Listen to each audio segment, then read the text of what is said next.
Sailing seas depends on the helmsman. Life and growth depend on the sun. Rain and dew nourishing the crops. Wisdom, as you know, depend on the gin and tonic show. The fish must live in water, the rice needs it to grow. The masses of the people need the gin and tonic show. Abu Mulhid's thinking is the sun that never can go down. And with that humble prelude, we declare this week's Gin and Tonic show open. Yes, I'm just gonna start pasting the link in the chat. Yes, today we're gonna talk about the Mongol Conquests. Yes, I haven't done that, dude. That's a very interesting topic. I just want to say that I am not an historian by any means. It's not my area of expertise. I'm just very fascinated by the Mongols. And the reason why it's important, because there are some there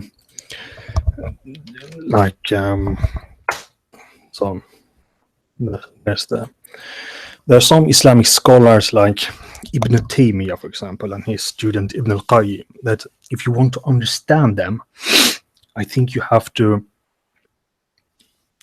kind of understand the Mongol conquest, because they kind of shaped that period's thinking in a way that is like very significant. It was an extremely weird event and all that. Okay, so if you want to, hi everybody, high fives for the Mongols. Yeah. So if you want to join the show, you just click on the link on the Google Hangout or the Hangout link there. And then you join and we can chat. And it's like, as I said, I'm not an expert on this. So if you have anything, if you can contribute with anything, you are more than welcome. And especially funny to hear Muslims' views on this. I've been listening to lectures with some mashayikh talking about this. But it's funny to hear modern Muslims' opinions. Okay, so I think I start with a thing that I have kind of stolen, not word for word, but almost, from this podcast called The Hardcore History, because I think it's kind of good beginning. 1215, the Shah of Khawarizmia, which made up a huge part of Islamdom, sent some spies to China. The Shah's name was Muhammad, and he was entertaining the idea of maybe invading China, a place that he knew little about, other than from rumors and things he heard from trade missions. The emissaries were a kind of spy mission and was led by Baha ad-Din. I don't know really in Arabic, but anyway, between 1215 and 1220. The spy mission arrived in a city known as Zhongdu, modern-day Beijing. By the time the mission arrived, there they had already figured out that something was terribly wrong. On the way, they had encountered what they thought was a snow-covered mountain when they saw it in the distance. When they got closer, it turned out to be a massive pile of bones. Then the road to the way to Zhongdu became unstable, the ground marshy, saturated with grease, the result of decaying human bodies of such incredible numbers that the road had to be abandoned and detoured around. The stench was terrible, the Persian chronicle Jazjuni writes, several on the missions became ill and some even died.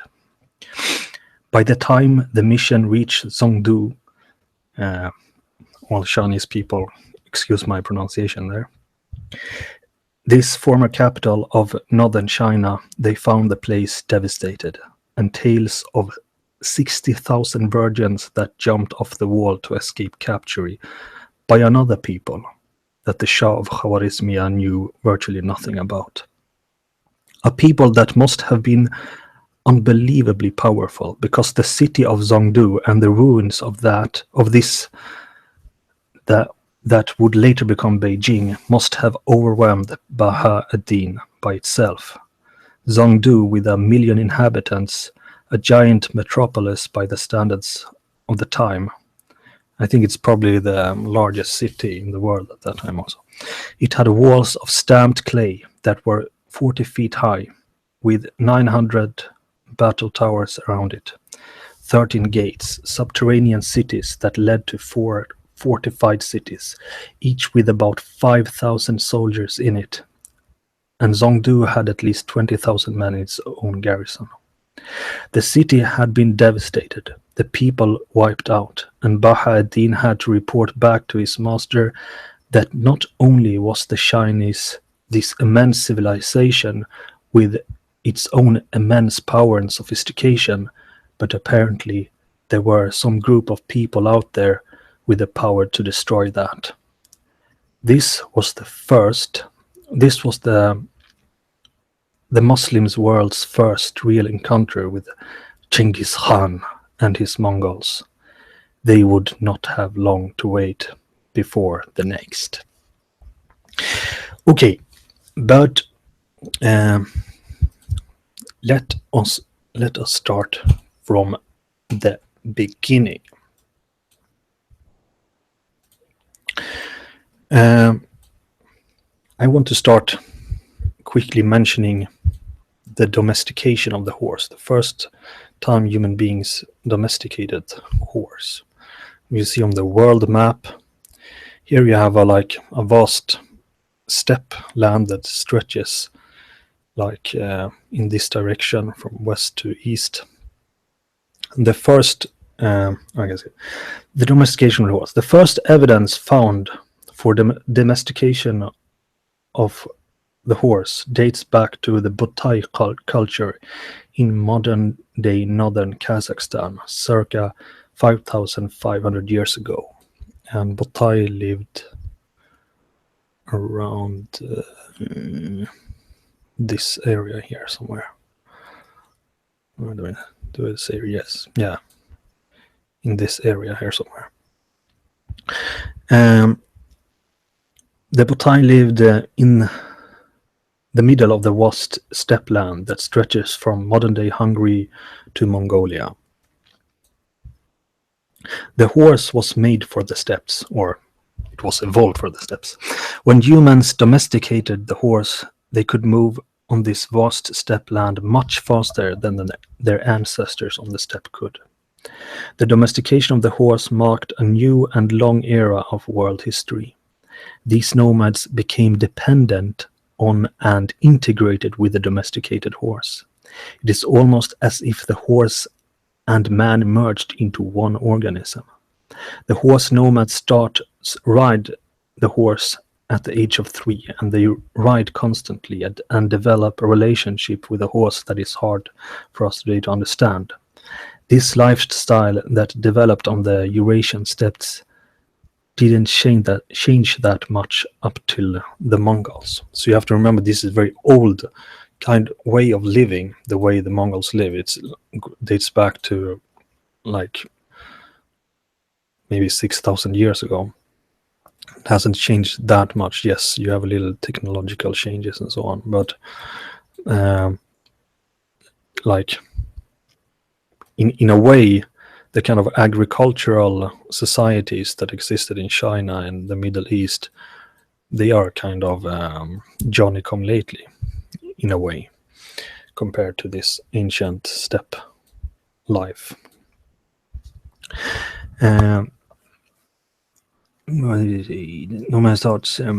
It was a hard life, and when I say hard, I mean like Nietzsche said, that which does not kill me makes me stronger. The winds on the steppe can be so strong that they could knock you down from the horse. The temperatures on the steppe can vary from hot to freezing cold overnight. The bloody feuds with rivaling tribes could blow up even more suddenly, and only the fittest survived on the steppes. But the Mongol steppe nomads were not only integrated with their horses, they also had merged into a oneness with their most important hunting tool and weapon, the recurved composite bow. Let me see if I have a picture of that.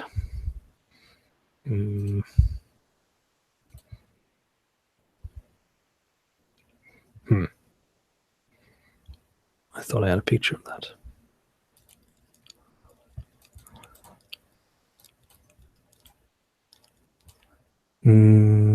Yes, okay. Well, kind of.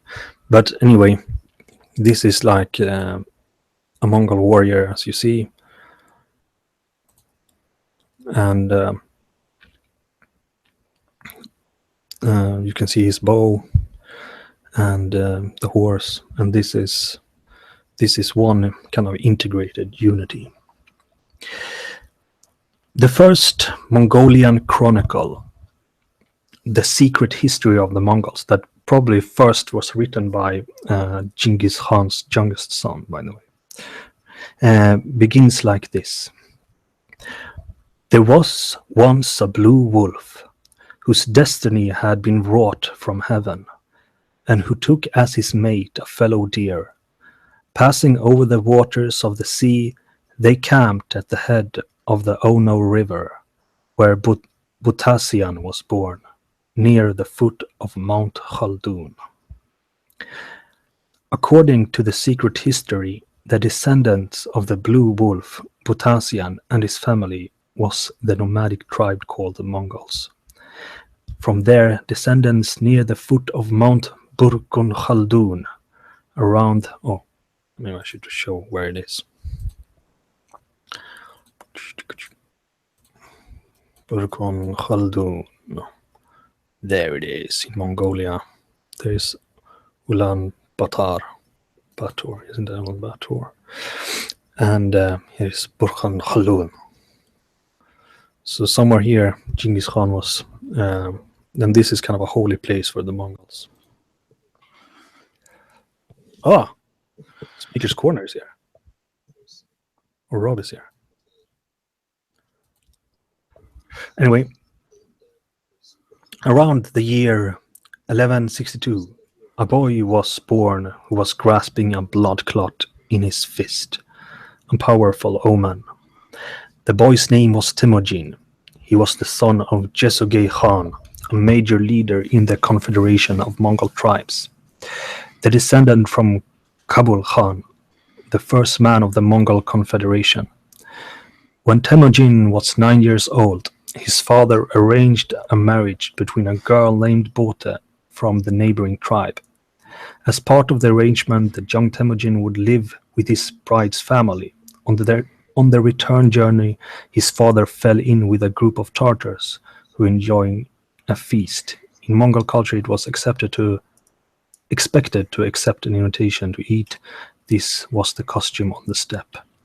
The Tartars was traditional rivals to the Mongols, and they poisoned Jesogei's food, who was able to make it back to his tribe before dying. Temujin attempted to claim his father's position as chief, but the tribe refused to take the boy as leader. Temujin, his mother and family were abandoned to die on the steppes. The family managed to survive. I don't know if he realized this, that he is not muted. Mr. Rob. Oh, now he's muted.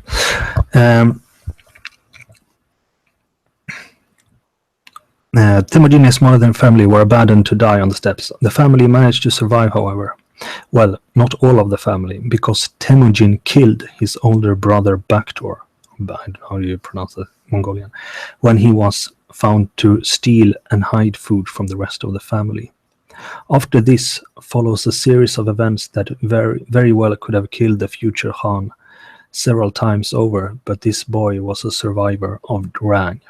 Temujin managed to attract some followers/warriors, and after many years of tribal warfare, he managed to unite all the Mongol tribes, and Temujin is giving the title Genghis Khan.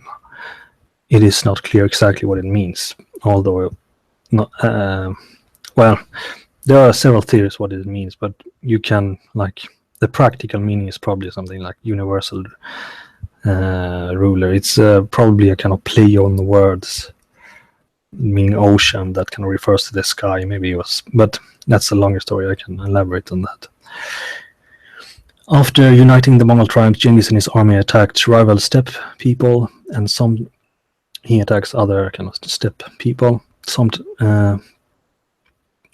more or less exterminating them. Then he attacked Xixia in modern-day China, and then the mighty Jin state, where Beijing is today. He besieged probably the largest city in the world at that time, Chengdu. After that, he turned his aspirations westwards. The spilling of Muslim blood starts with a bad decision. After the conquest of the Khitans, Genghis Khan sent a message to the Shah, ad-Din Muhammad, seeking trade and greeting him as a friend. Genghis Khan says, quote, "I am the master of the land of the rising sun, while you rule those of the setting sun. Let us conclude a firm treaty of friendship and peace." Genghis Khan initially sent 500-man caravan of merchants bearing gold, silver, silks, and other goods of high value to establish trade links with the Shah. They made it to Uttra, a wealthy city in the south of the Shah's land. Oops, maybe we should. Who cares? In the south of the Shah's land.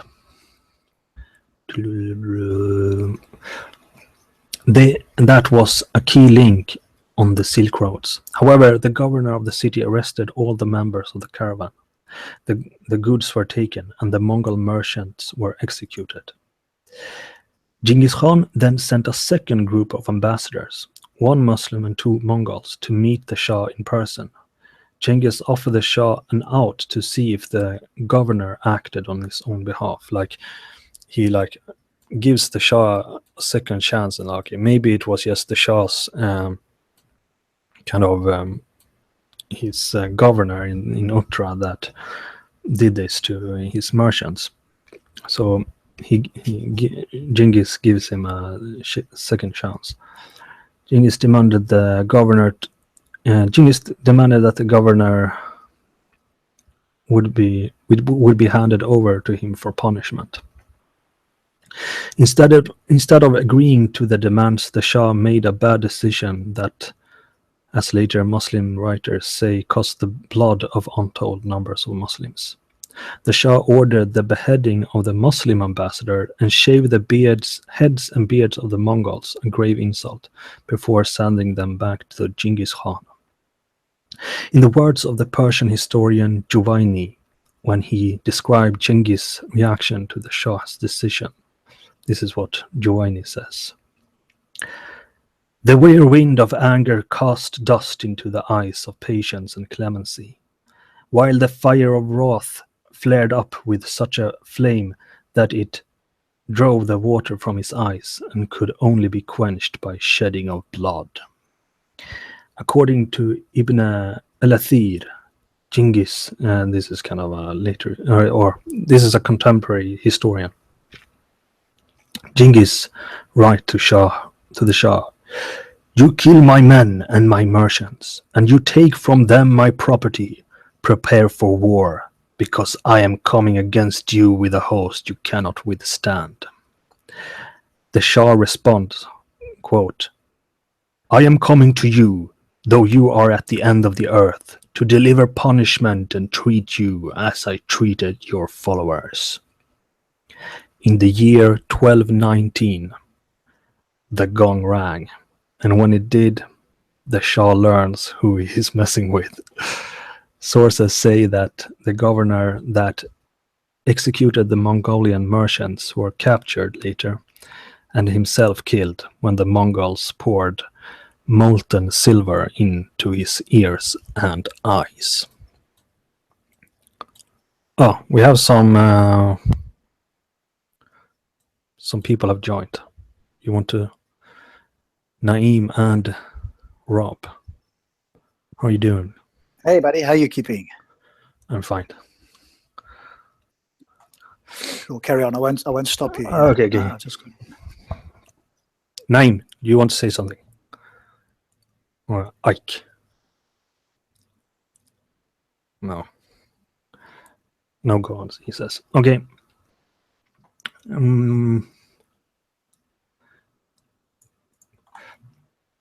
According to, where were we? Yeah. When Genghis shortly after that enters the city of Bukhara, he ascends the pulpit. This is exactly what happened here.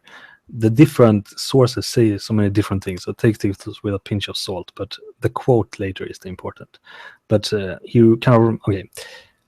According to the Persian historian Giovanni, he says that the Khan rode into the center of the town and have the people of Bukhara, in some sources they say this like the rulers of Bukhara, not all the people, assembled in the great mosque.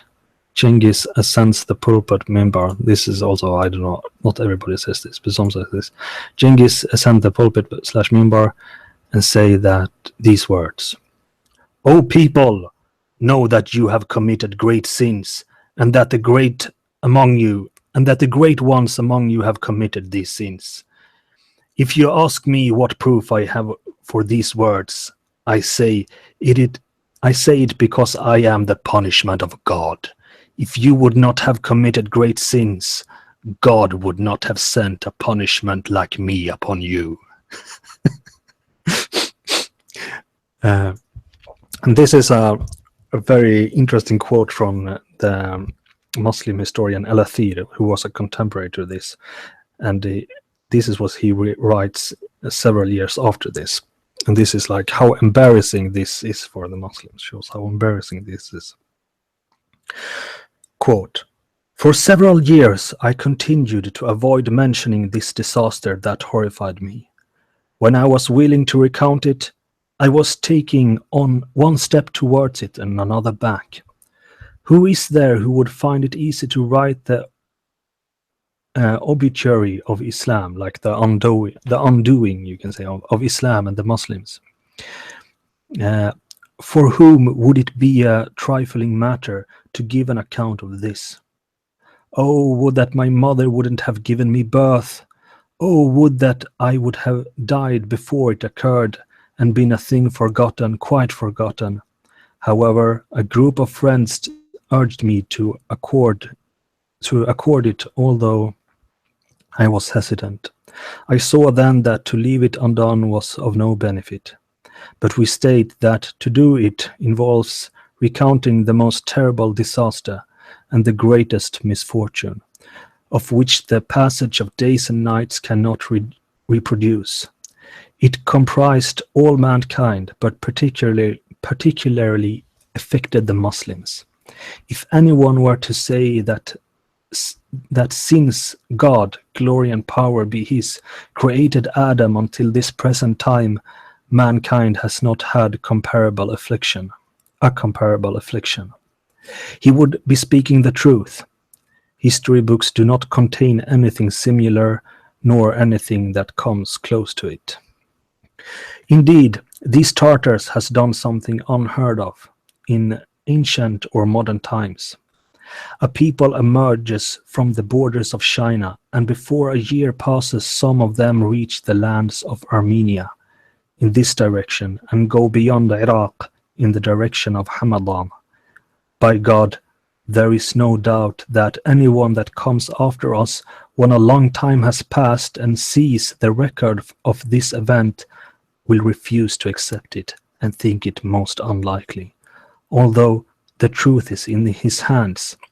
When he deems it unlikely, let him consider that we and all who write history in these times have made our record of the time, have made a record at the time when everyone living knew about this disaster, both the learned and the ignorant, all equal in their understanding of it because of its notoriety. May God provide for the Muslims and Islam someone to preserve and guard them, for they have been forced to meet a terrible enemy and reduced, as for Muslim princes, to those aspirations do not go beyond their bellies and their private parts.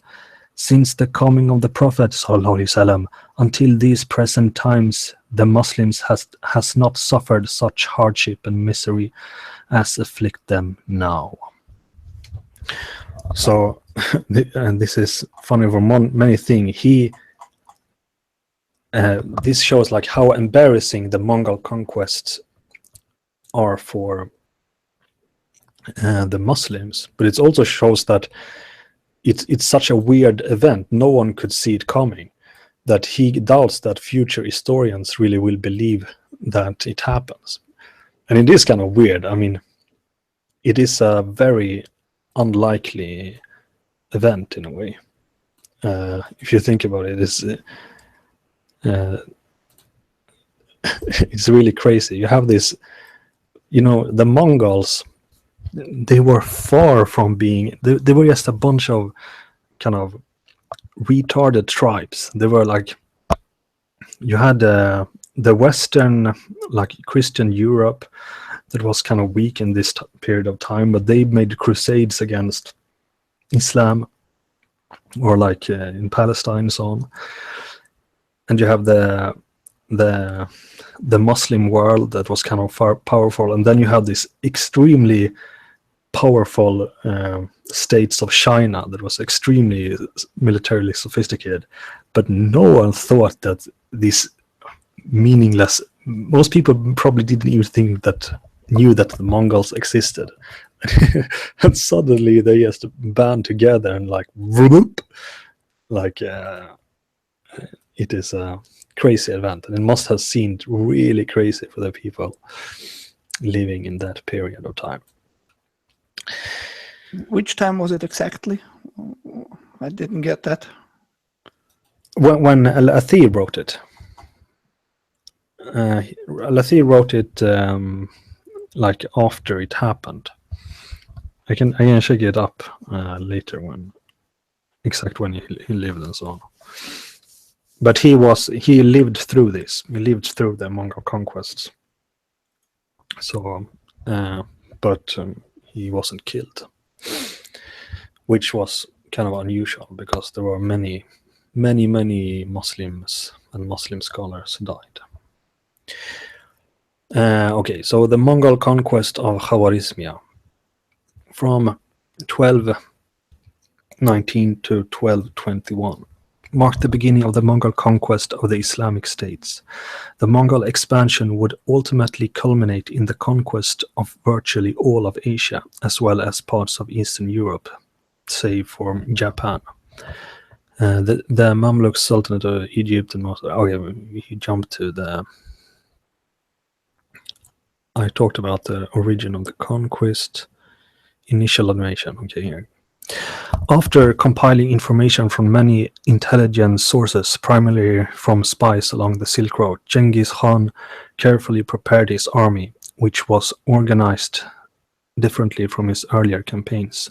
The changes had come in adding supporting units to his dreaded cavalry, both heavy and light, while still relying on the traditional advantages of his mobile nomadic cavalry. Genghis incorporated many aspects of warfare from China, particularly in siege warfare. His baggage train includes such siege equipment as battering rams, gunpowder, and enormous siege bows, capable of throwing 20-foot arrows in siege works. Also, the Mongol intelligence network was formidable. The Mongols never invaded an opponent whose military and economic will and ability to resist had not been thoroughly and completely scouted. For instance, Subotai and Batu Khan, this is like, Batu is actually, I think he's the oldest son, who maybe not was the biological son, because okay, I just said Subotai, he was a general that kind of Genghis promoted. He come from very like low. He was kind of a nobody, but Genghis was very good at spotting talent. So he saw that this guy really have talent and he's really smart. So he rose in the rank and become a general. Batu Khan, I think, is Genghis' oldest son, who may not be his biological son, because Bote was captured by Tartars, actually, and she was raped by them. And when she come back, she was pregnant. So it's not really clear, but she was just away 8 months or something like that. So it's not quite clear whether Batu Khan, I think this is the oldest, or like if his oldest son, was he Genghis' biological son? Oh, wait a minute, is Batu Khan the oldest son? Can someone correct me if I'm remember this wrongly? But the point is that his oldest son, it's not clear whether he was his biological son or but anyway, for instance, Subotai and Batu Khan spent a year scouting Central Europe before destroying the armies of Hungary Poland in 2 separate battles 2 days apart. The size of Genghis' army is often in dispute. Many contemporary Muslim historians claim the Mongol army was larger, with 400,000 for the Shah spread across the whole empire, 600,000 to 700,000 for the Khan being among. Anyway, okay, I can read this, but we don't know exactly how many there was. The thing was also like. Why did God not help them, the Muslims? I mean, yeah, this he is talks so often in the Quran. If you believe strong enough, it doesn't matter how big the army of the enemy is, he will send angels to help you, more or less. And here was the opposite. I mean, كم فئة قليلة غلبت فئة كثيرة بإذن الله. Like how many of a small group have won over a large group within Allah. But here's what the opposite. The Muslim forces was many times, or they were much larger. But it's also like how the Mongols fight. Maybe I should change. Like, you know, like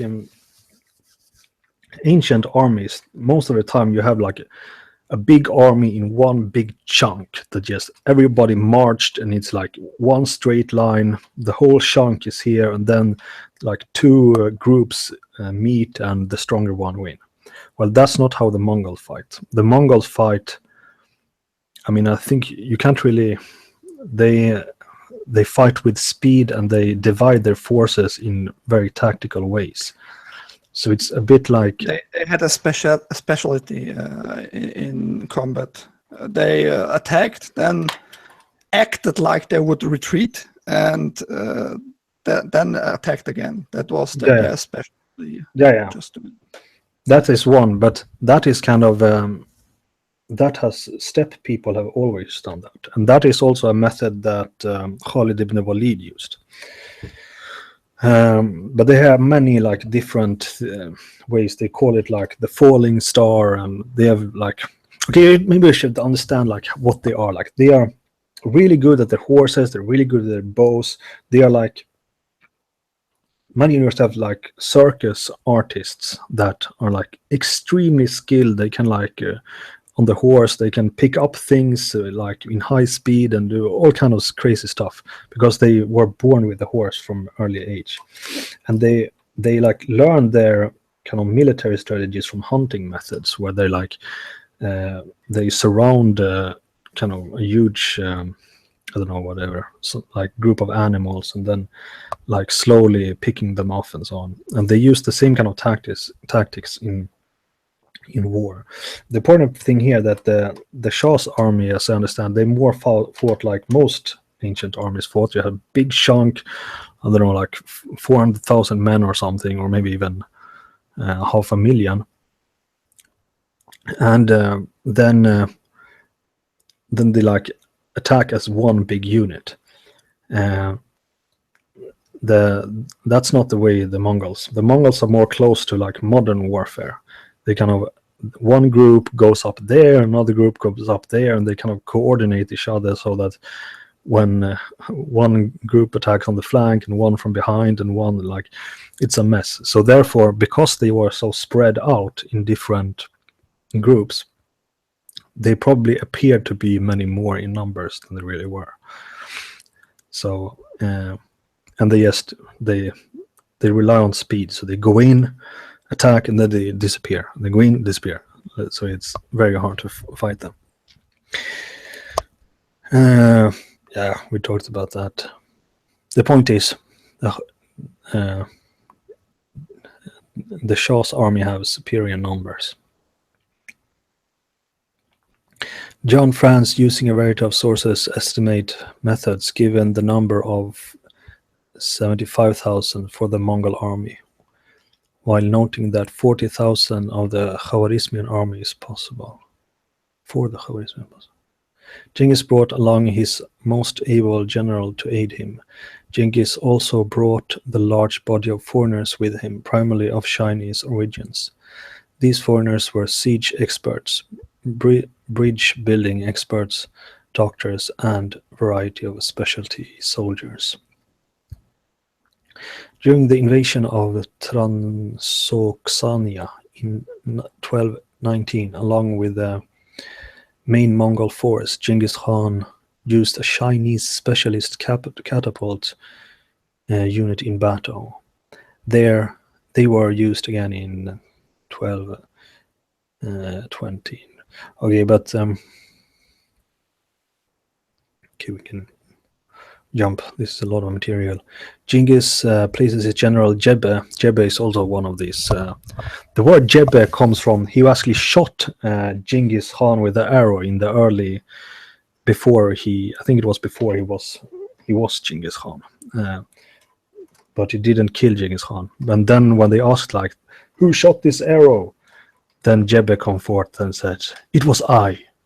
And they, because Genghis, he admired courage, he said, I forgive you.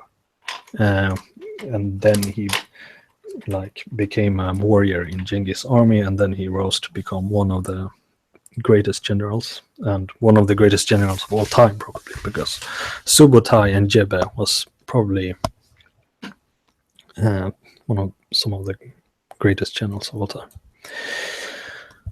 Jesus had the small army sent to the south, depending to cut any retreat by the Shah to that of half his kingdom. Further, Genghis and Tului, at the head of an army of roughly 50,000 men, skirted Samarkand and went westward to lay siege to the city of Bukhara first. To do this, they traversed the seemingly impassable Khuzum desert by hopping through the various oases. Maybe we can try to show this on the map. Hi, Raven. Jo.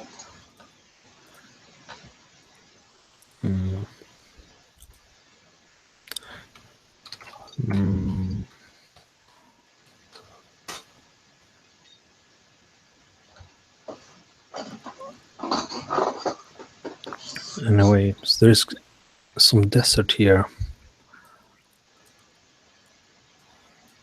I haven't prepared this.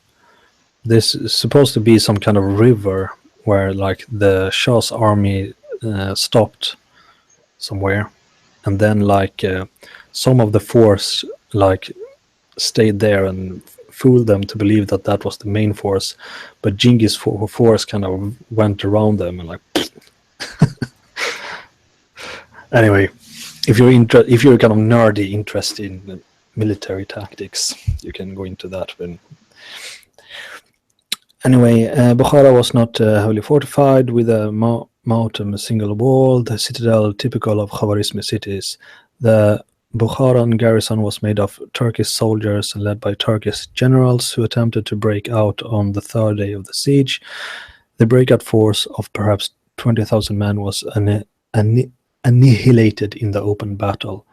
The city leaders opened the gates to the Mongols, though a unit of Turkish defenders held the city's citadel for another 12 days. Survivors from the citadel were executed, artisans and craftsmen were sent back to Mongolia, young men who had not fought were drafted into the Mongolian army, and the rest of the population was sent into slavery.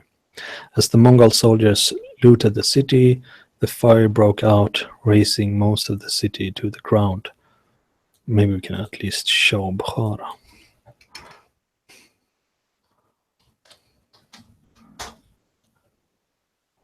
There.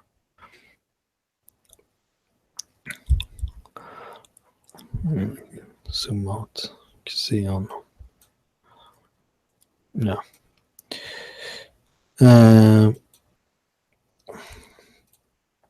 Yeah, so that's like I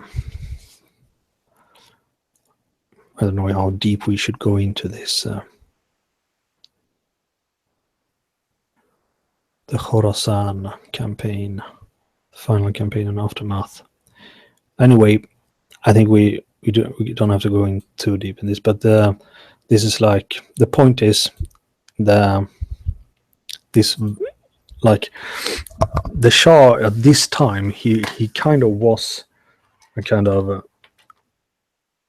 a mighty leader. This Khawarizmia was really a mighty part of Islamdom. So it's really crazy what happened. And Genghis sent Subudai to this Shah fled after a while when he was losing. So Genghis sent Subudai after him, but he kind of died. He managed to escape, but he died by himself for some reason. And his son fled south, I think, to Afghanistan. So I think Genghis pursued him too.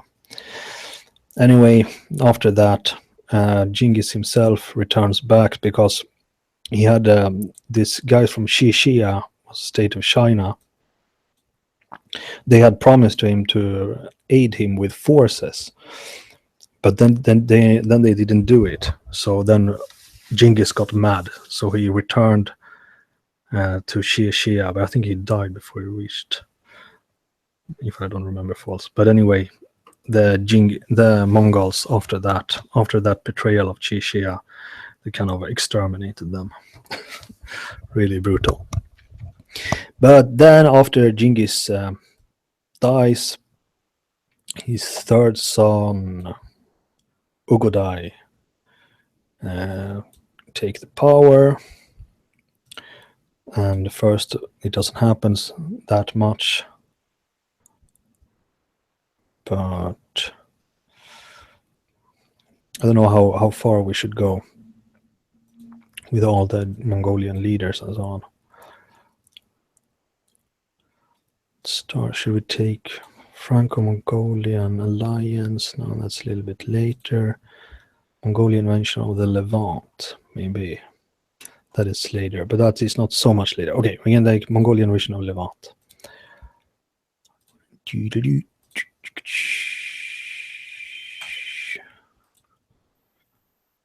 want to say something, you guys, by the way? I'm amazed. Well, I just wanted to ask, isn't it like the Mongolian invasions, particularly the siege of Baghdad and the surrounding defeats of the 1200s, isn't that usually thought of as the most devastating and humiliating defeats, like until this day, in the Islamic world, in the Islamic history? Yes, I think it's objectively the worst defeat. I mean, even if you just count the number of dead. Like fewer people lived back then. So if you count in the number of days, yes, like number of dead, in proportion to the population that existed. I mean, a huge part of the population was killed. But do you know even, what the size of Mongolian settlers were like? Because it is interesting that they were the ones who were the conquerors, they were the winners, and yet over time, slowly, more and more Mongolians were absorbed into Islam. Particularly in Persia and Turkey. yeah, they kind of adapted. Like the Mongols Were were. they like a minority, or like what happened? I mean, the Mongols that lived in, they were like super pragmatic. I don't know if they were like. It was a little bit like, you know, the Romans, and they liked. They took out their kind of celestial insurance, so they like, okay, you can pray to whatever god you want to, but just make sure you pray for the ruler also, or the Caesar or whatever. And this, wasn't one of the differences there that Romans believed that different lands had different gods? So, like if they went to invade Scandinavia, for instance, then they'd make sure to pay tribute to the gods of the Asia. Yeah. They didn't, but the thing is, the Mongolians, or Genghis, he was like from this shamanistic religion, but he said to like the Christians and the Mongols, okay, you can have your god, just make sure that you pray to him for me. So they were like really promiscuous in their, like, I mean, they think that it doesn't hurt if the Christians pray for us also, because maybe this Christian God can do something for us. But later, when they lived in Muslim lands, they kind of adapted Islam, but they still kind of used the Genghis law, the Jaza, instead of Sharia. So whether or not that conversion was sincere or if it was just pragmatic. So the Mongols who actually were in these cultures, then they would have been the minorities then. And I mean, if they were pragmatic, then it just kind of seems like they would have converted for pragmatic reasons. And obviously, you usually only do that when those in power would be the ones who you need to emulate. No. Like the Mongols used kind of diplomacy as a kind of warfare. So they used all kind of things and tricked people by using diplomacy, like divide and conquer and all things. So they could just, maybe they thought, okay, if we say that we converted to Islam, then people will be like see us as adequate rulers. Was it in any official treaties that Mongolian empires would have?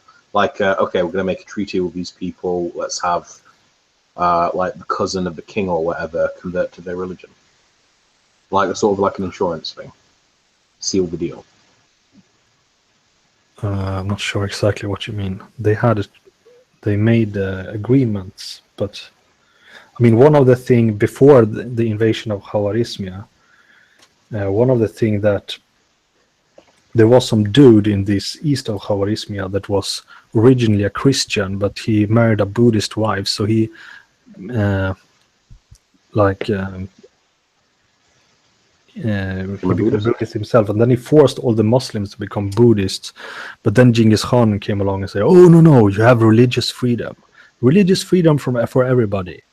But did Genghis Khan do that because he was such a secular dude? And no, it was just purely strategic. If he can go in and say that, "Oh, I am your liberator," then it's much easier to rule these people. So they were like uber pragmatic. They did all kinds of things. About your question, was he a descendant of Hulagu? Because people who ruled over Persia and Iraq for 100 years. Because as soon as you said the name Genghis, I just automatically thought of Hulagu for some reason. Is there any relation? I don't think that. About your question, Raven, if the Mongol invasion was the most devastating period for Muslims, well, today it is told like that, but in reality that couldn't be the most devastating thing, because I said considered. because in the southeast you had more or less the Abbasid Empire, and their ruled at that time more or less Baghdad. They just gave the overlook for Baghdad to others, and in the east, in the west you had the Mamluks, and they also grieved for Baghdad and Medina, etc. So they fight it all amongst themselves. So there wasn't not this time of peace or of Muslims, all Muslims being in peace. And no, the Mongols just defeated first more or less the Abbasid Empire, made their way to Baghdad, and Baghdad was therefore more or less to say without any protection by their rulers. So they had an easy going on Baghdad. So it's not like they had any strong things to do there, but just to invade and say, well, we are the new rulers. Either you play with us or we'll kill you. That was the thing. And he also picked and chose. Picked and chose a lot, didn't they? Because like after the siege of Baghdad, didn't the Mongols continue westward? And I think they conquered Syria, and then with help from Armenians, I think they reached some agreement. From Christians, yes. But that was 30 years later. And I think like Palestine was the extent of their conquests, I think. Yeah, they had just help from Christians in this period. That was about 1260 or so. And they conquered first Aleppo. Well, 1260 was when the Berbers, I think, the Berbers with help from Egypt, they defeated the Mongolians at the Battle of Ain Jalut, which I think actually was 1260. Ain Jalut. I can read about that later. Yeah, and then that actually prevented the Mongol invasion of Mecca, Medina, and Jerusalem. No, that's wrong. The Mongols retreated because they had their meeting in Mongolia. Yeah. The problem was that Ogedai died later, and then they had to elect a new Khan and so on.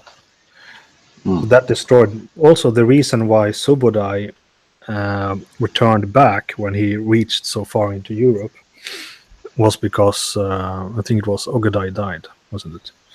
So, yeah. And I think you're missing a point with the fact that the Mongols also looted like the Muslims would have, and as they raided right into the very heart of where the wealth was, that would have had a profound effect on wages for the troops. It would have made it very difficult for the Muslims to rebuild an army if they had no money. Yeah, but you have to, like, the initial conquest, you have to see, like, Genghis was, I don't know if it's true that, say that Genghis had 100,000 men and the Shah 400,000 or maybe even 500,000. I mean, that conquest in itself is kind of crazy. Well, it's a bit like like the actual strategy they used for the conquest of the Islamic Empire at that time, the initial caliphate, wasn't it basically the same military tactic they used to sack Rome, which was basically cut off loads of supplies, keep the money, and then like the Muslims, like the Romans, just didn't have the funds to like feed their army and rebuild. Well, I mean, that was part of they steal their weapon, they steal all the good craftsmen and so on were sent back to Mongolia. They killed a lot of people. They massacred a lot of men. They massacred, so a lot of people simply was. I am kind of surprised massacred. How the Crusades are still blamed for all the Muslim woes of the Middle East, yet the Mongols seems to have certainly kicked their asses. Yeah. The Mongols was way worse for the Muslim world than the Crusaders were. It's amazing how the atomic bomb on Hiroshima. They were like the Hiroshima bomb. It's worse than the Hiroshima bomb because I don't know how many died because of the Hiroshima bomb.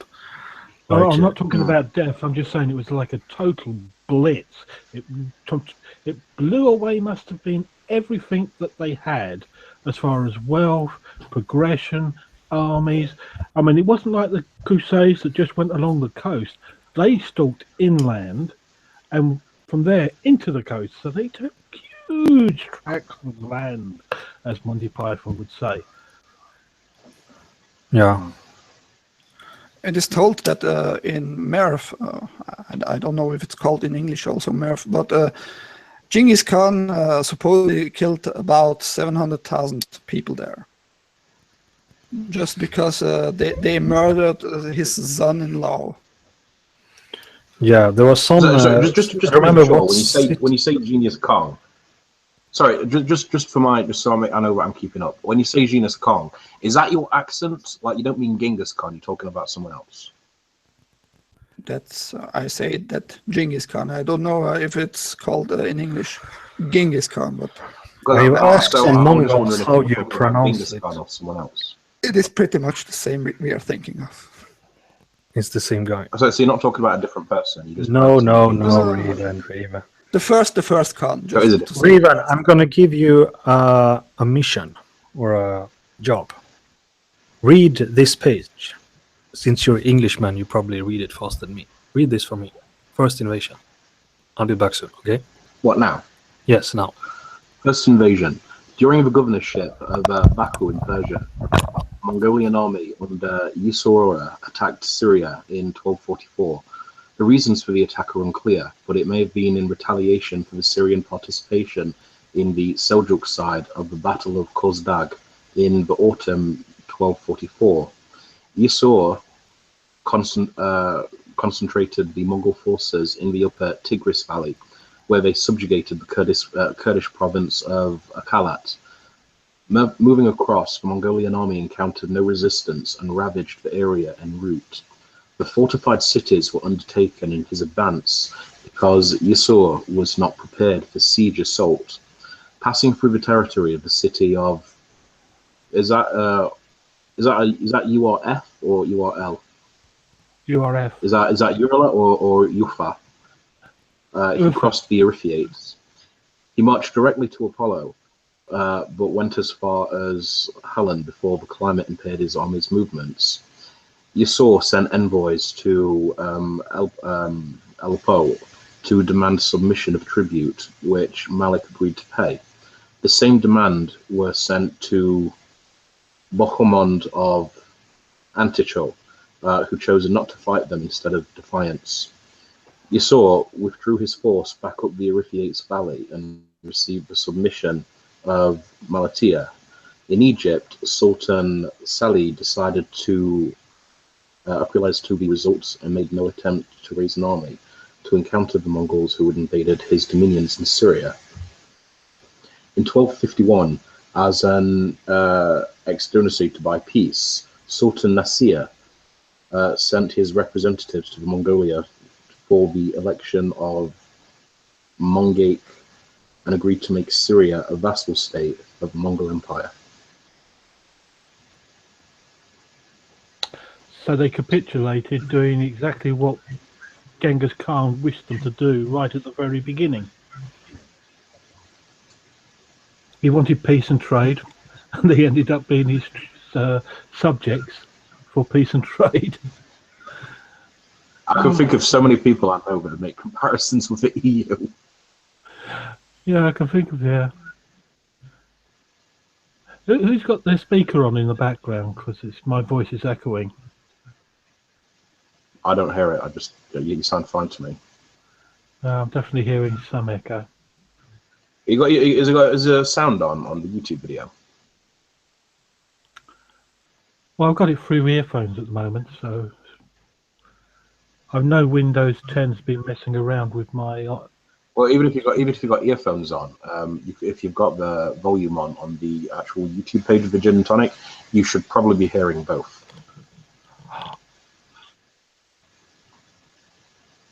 Yes, that was it. So that's probably the echo. Yeah, that was definitely it. Thank you for that. Anyway, you got a couple of the words wrong. Aleppo. Well, some of them I've never actually tried to pronounce before. Euphrates, and I can't read anymore because it's shifted the. Sorry. Well, let's pronounce the Euphrates, the Euphrates Valley, Euphrates River. Yeah, before he's back to Euphrates. Before then, you said something different. And Aleppo, you did a. Who was that other guy who did that? I was thinking of that American who got it wrong when he was asked about that place in Syria. But never mind. I recognise one mistake. I read a video as a and like, as soon as I read it, I thought, that's the Greek god. Yeah, I mean, the old Christians and Paul and Antioch, and you got it wrong, and Jesus would be weeping in his grave, and I could hear my voice again in the background. Well, you're not echoing on my side, so. No, it must be Gin&Tonic.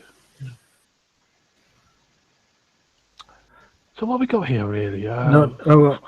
Sorry, I mean, just this Batu Khan I mentioned before. Was that really his oldest son? Batu Khan, 1270 to 1254, also known as Sain Khan, Mongolian, and Tsar Batu, was a Mongolian ruler founder of Golden Horde division of the Mongol Empire. Batu was son of Jochi and grandson of Genghis. Okay, Jochi, sorry. Batu was the oldest son's child, so he was the grandchild of Genghis Khan. But it's not sure that he was Genghis Khan's grandchild, because this is not a typical Mongol type of battle going on here, because he didn't bring the siege equipment like they had before. He didn't want the cities. He was not after the loot. He was trying to grab as much land as possible by the looks of it. It's like the Germans did in Poland. They grabbed lots of land, so the Polish army just collapsed and surrendered to him. Same with France. They captured lots of French land. Then you got Vichy when they surrendered. I hate to say that some of the records, not from the Mongol side, but from the Muslim side, talk about how the Mongols left entire regions depopulated. You know, there were canals, there were fields of crops, economic infrastructure were just, destroyed beyond repair. Yeah. It just definitely seems to make it a tactic to make everybody surrender. I mean, the Muslims were attacking the open fields to get people to give them money through extortion, therefore make the city surrender to them. And the Mongols seem to be bypassing the cities as well, attacking the open lands and doing something else to make the city surrender. Yeah, and Hulagu, who I mentioned before, his descendants ruled over Persia and Iraq for, what was it, like 100 years? Don't remember. Okay, you continue with this. In 1255, Hulagu sought to further expand the empire into the Middle East and orders from his older brother, the great Khan Munke. Hulagu's forces subjugated multiple peoples along the way, most notably the center of the Islamic Empire, Baghdad, which was completely sacked in 1258, destroying the Abbasid Caliphate. From there, the Mongol forces progressed into Syria. Maybe we should take this now. It's showing us that the Muslim Empire was not under a unified rulership. If you can cut off the head and still have different parts of the body functioning the same, needing Genghis's forces to attack. The complaint was that when they actually did the siege of Baghdad, that they basically destroyed the caliphate, which was sort of holding Islam together, which is kind of a true and false thing at the same time. It destroyed that particular empire, but there were different bands of Islamic rulers that were still spread throughout. It's like destroying Brussels, and you've still got the rest of the European nations existing still and running as an EU country. It's like saying the EU controls everything when they don't really. They're just like puppet figureheads. What are you saying now? What are you talking about now? I'm talking about the actual structure of Islam and the caliphate. Okay. It's not like China. If you assassinated the kings of China, you took over the whole of China. It wasn't But that times China, where you had the Song dynasty, and the Jin dynasty, and you had the Xia. That they were kind of divided into. But yeah, yes, but if you could substitute it for the Russian, you kill the kings of Russia and take over Russia, and it's the whole of Russia. yeah, that's like But exactly. here you're killing off the caliphate, and you're not taking over the whole of Muhammad's legacy of an empire. You're only taking a small fraction of it. And influential. The thing is that with how influential Baghdad was, Baghdad was the crown jewel. So I think I actually think a better example would be the idea of crushing Catholicism by storming the Vatican. Yeah, there was actually more like getting rid of Germany and taking over the EU, because Germany has a very powerful voice in the EU, but it's not the EU. I think you're making a little bit too much on social political. Yeah, I think you're not like you had this Khawarizmian part, and then you had the Abbasid Caliphate part. But the problem was the Muslims didn't see the Mongols as legitimate to begin with, at least, and so you had it's a bit complicated. I think you don't go too long with comparisons with the EU. About now, Abu? Yeah, I know it's different. That's why I say it's very the Mamluks didn't recognize the Abbasids. Abbasids exactly. Didn't recognize the Mamluks. The Umayyads in the even more west world didn't recognize all. So I agree. But I mean that if you do it too much like today's EU, you can't really don't go too long with that comparisons because no, I'm just using the EU and Russia and China just as a sort of a very broad paintbrush picture of territories that have one leader that if you get rid of them, you take over. And this is very much... Is it true? They have very different regional fractions that hate each other. So you can't take over the whole of the Islam nation because there is no whole Islam nation. It's just a group of associates who believe they should work together because of the faith. But when it comes right down to it, they hate each other's guts. Is it true that Baghdad wasn't quite as strong as it would have been 400 years previous? Because I vaguely remember watching a documentary on this a while ago, and someone saying if the Mongols had tried this in like the 800s, they never would have got it. But because apparently Baghdad by 1260 was sort of like a shadow of what it was in the 800 year.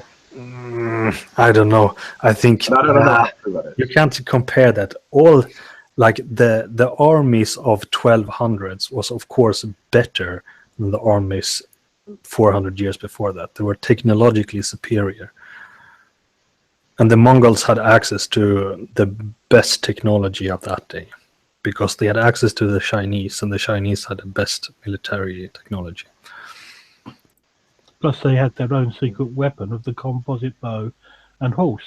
Yeah, and they had the world's most effective army.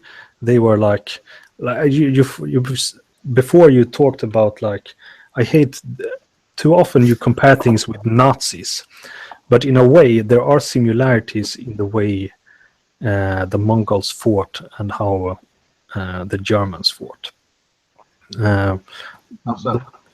The Germans had like they also had this kind of smaller units where you had these kind of general and sub generals that could make their own decisions, and then they went from many different kinds of directions and attacked like up and down and behind and all kind of stuff.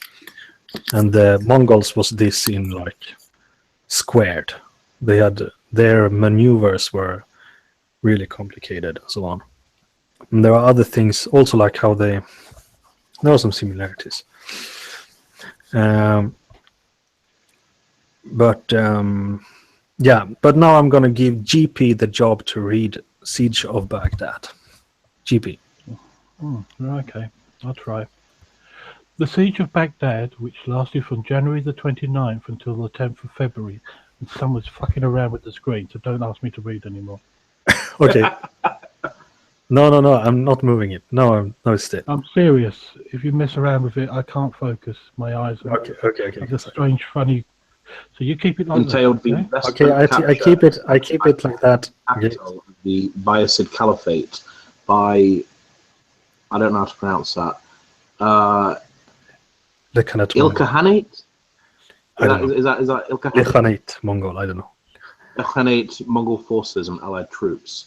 The Mongols were under the command of Hulagu Khan, or Hulagu Khan, brother of the Khan, I don't know how to pronounce that, Monkey Khan. Monkey Khan, Monkey Khan. who had intended to further extend his rule into Mesopotamia, but not to directly overthrow the caliphate.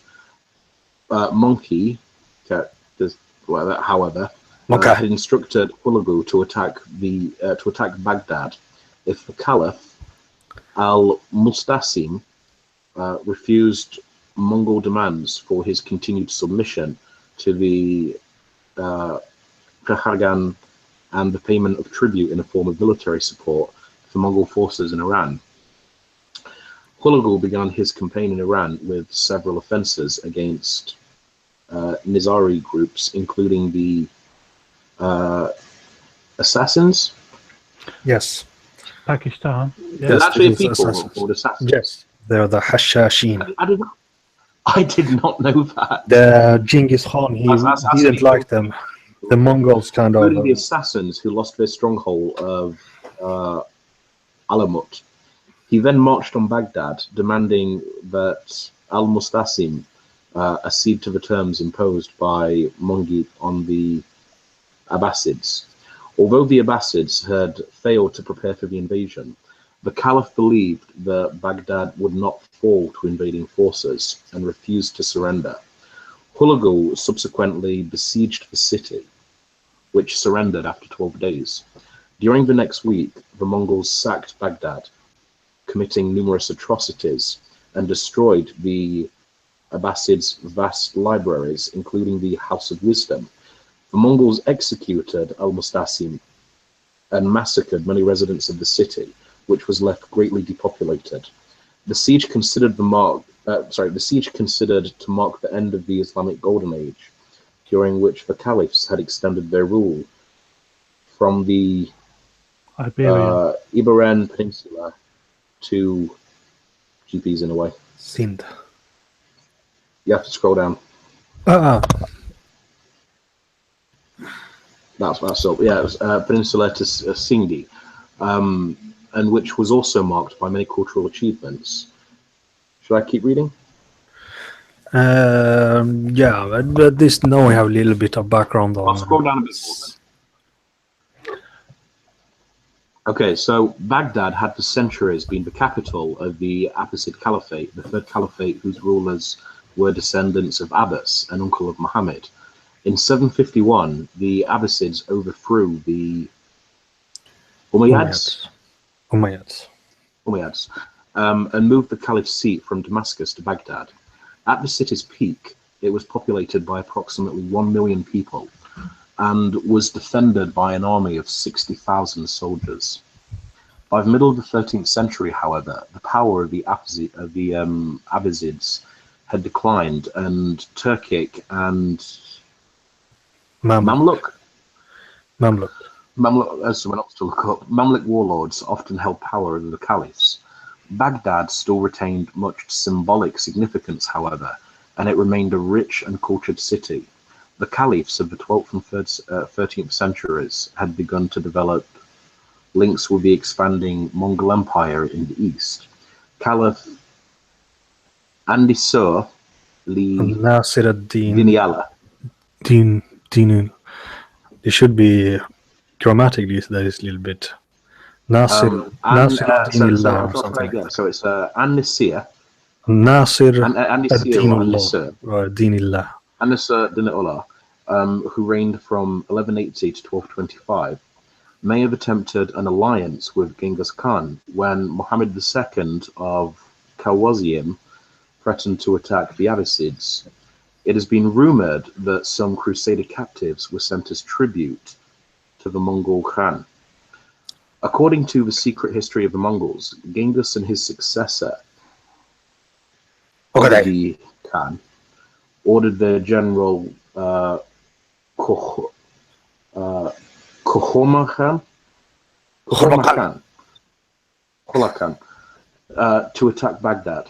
In 1236, Khoma Khan led a division of the Mongol army to Erbil, which remained under Abbasid rule.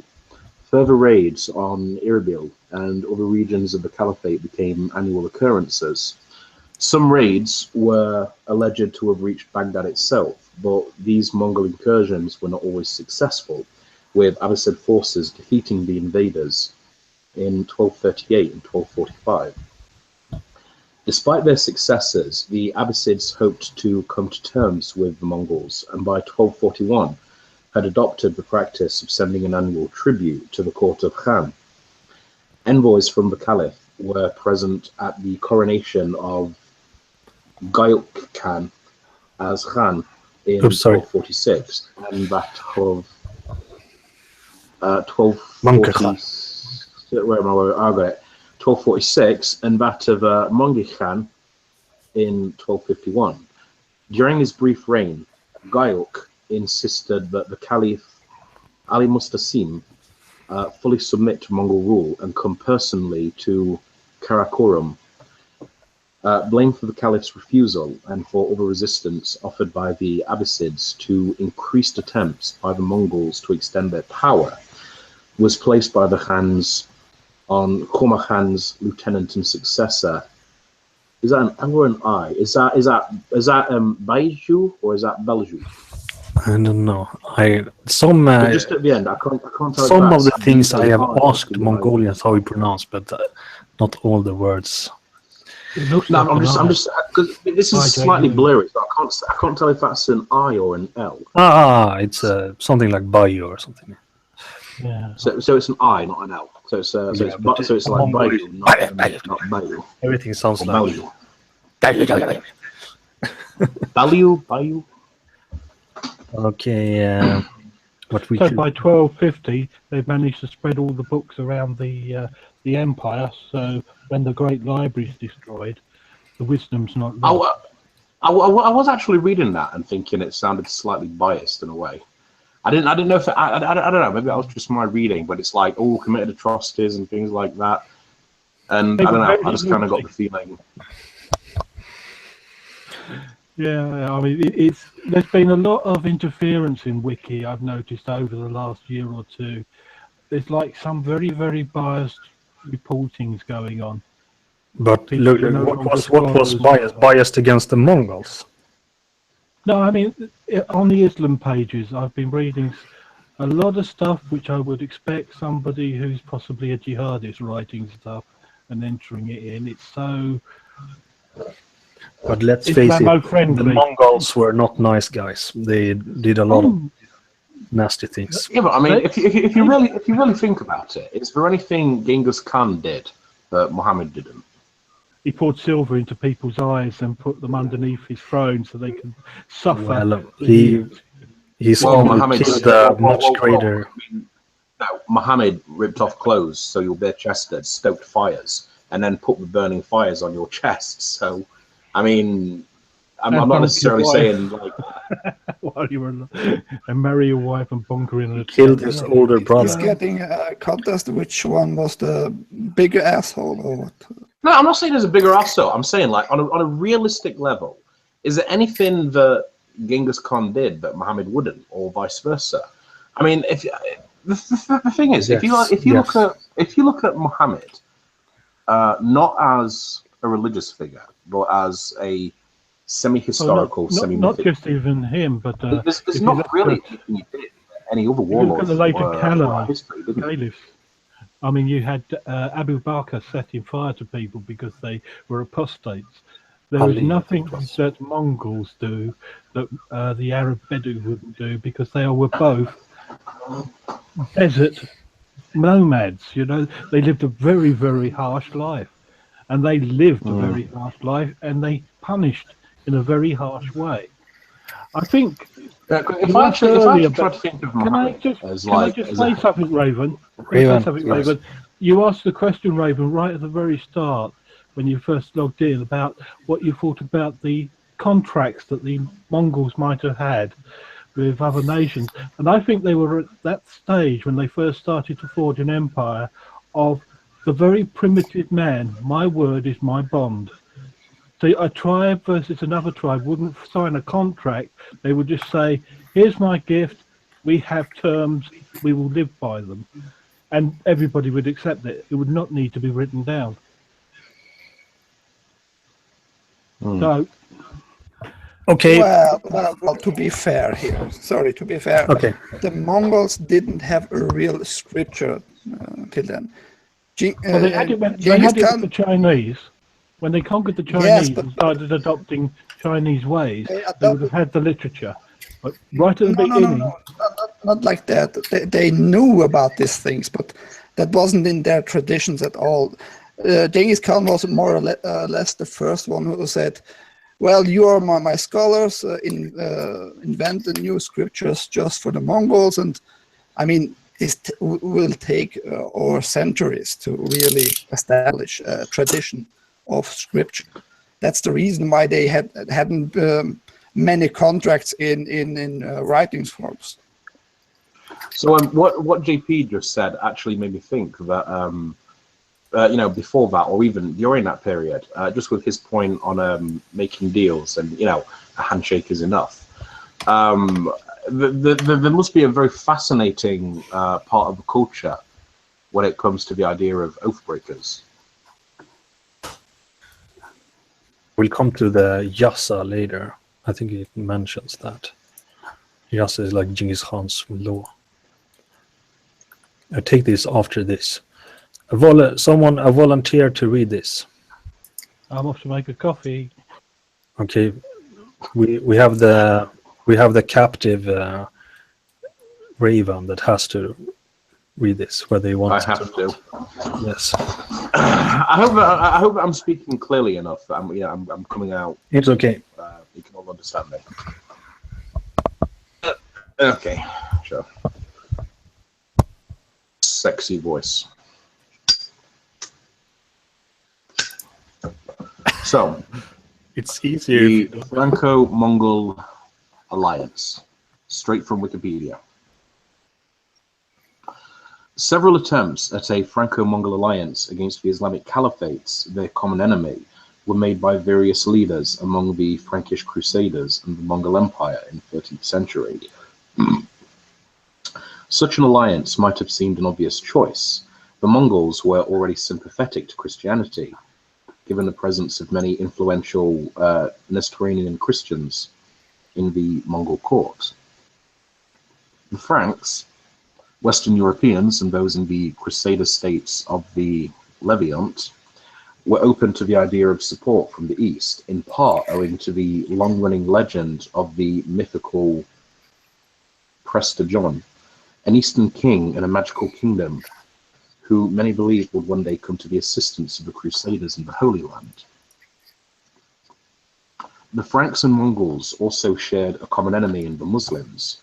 However, despite many messages, gifts, and emissaries over the course of several decades, the often proposed alliance never came to fruition. Cigarettes come out.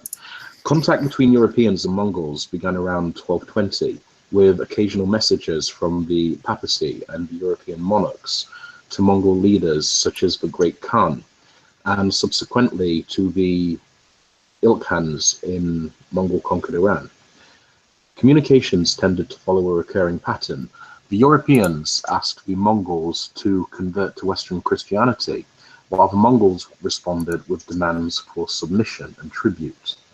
The Mongols had already conquered many Christian and Muslim nations in the advance across Asia, and after destroying the Muslim Abbasid and Ayyubid dynasties, for the next few generations fought the remaining Islamic power in the region. The Egyptian Mamluks, Hifum I, king of the Christian nation of Cilician Armenia to the Mongols in 1247, and strongly encouraged other monarchs to engage in a Christian-Mongol alliance, but was only able to persuade his son-in-law, Prince Bohemond. Is that the? I can never remember my Roman letters. Is that the fourth? Is four VI or IV? Where are you? Could only persuade his son-in-law, Prince Bohemond VI. I can never remember Roman numerals. I think that's Prince four. Bohemond. The V is the That's what I 5, said. and if something comes after the 5, the V, it's an addition. So this is the 6th. It's clear. I think that's okay. So the other way around, IV, that'd be 4. That's 4. Okay. Okay, so Prince Bohemond VI of the Crusader state of Antioch. Antico. Antioch. Anico? Antioch. Antok. Antioch. Antioch, who submitted in 1260. Other Christian leaders, such as the Crusaders of Acre, were more mistrustful of the Mongols, perceiving them as the most significant threat in the region. The barons of Acre therefore engaged in an unusual passive alliance with the Muslim Mamelukes, allowing Egyptian forces to advance unopposed through Crusader territory to engage and defeat the Mongols in the pivotal Battle of Ain Jalut in 1260. We're going to talk about that later. I need you to scroll down again. Yeah, but I think we mentioned this. We don't have to go deeper into it. But this is just kind of interesting. There was a kind of alliance between Mongols and Europeans, and they had contact. And there was even this message between the Catholic Church and the Mongols, where the Mongols were. So this was a secret law written by Genghis Khan. Yeah, and this you're gonna read this now, Rivan. I am. Yeah. Could you make it slightly bigger? Because I can't even make out all the letters. Okay. Overview. Okay.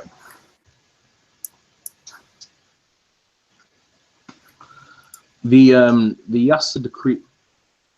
The Yassa decrees were thought to be comprehensive and specific, though no Mongolian scroll or codex has been found. There are records of excerpts among many chronicles, including Makrizi, Vartang, and Ibn Batuta, among others. Moreover, copies may have been discovered in Korea as well. The absence of any physical document is historically problematic. Historians are left with secondary sources, conjecture, and speculation, which describes much of the content of this overview. Historical certainty about the Yassa is weak compared to the much older Code of Hammurabi. Is that 16th or 18th? 18th century BCE, or the Edicts of Ashoka, 3rd century BCE. The latter were carved for all to see on stone pillars, 12 to 15 meters high, which were located throughout Ashoka's empire, today's India, Nepal, Pakistan, and Afghanistan.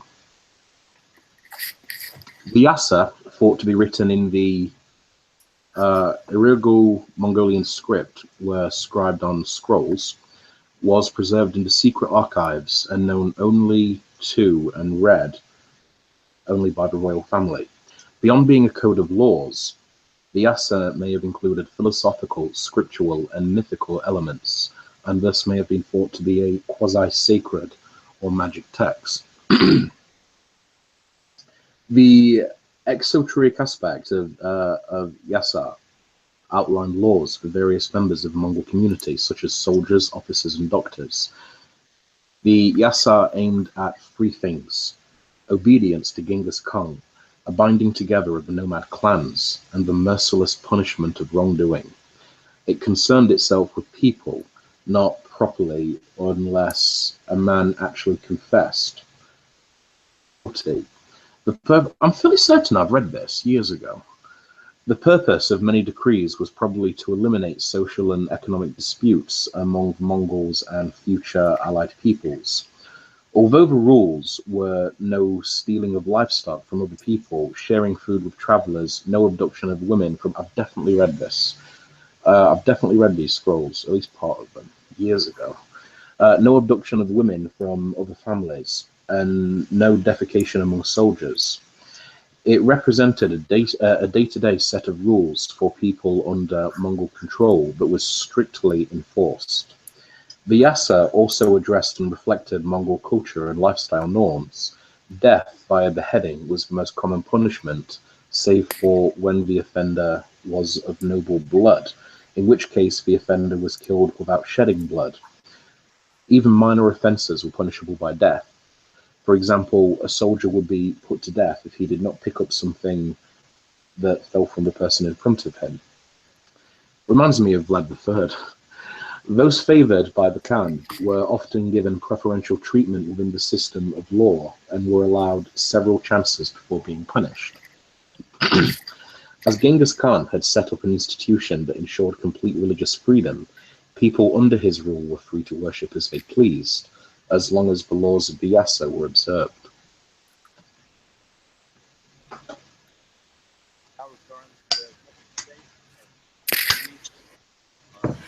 You're very quiet. Is it Rob? Very quiet. Can't hear you. I think he was watching a video or something. No, I'm here. I'm just listening.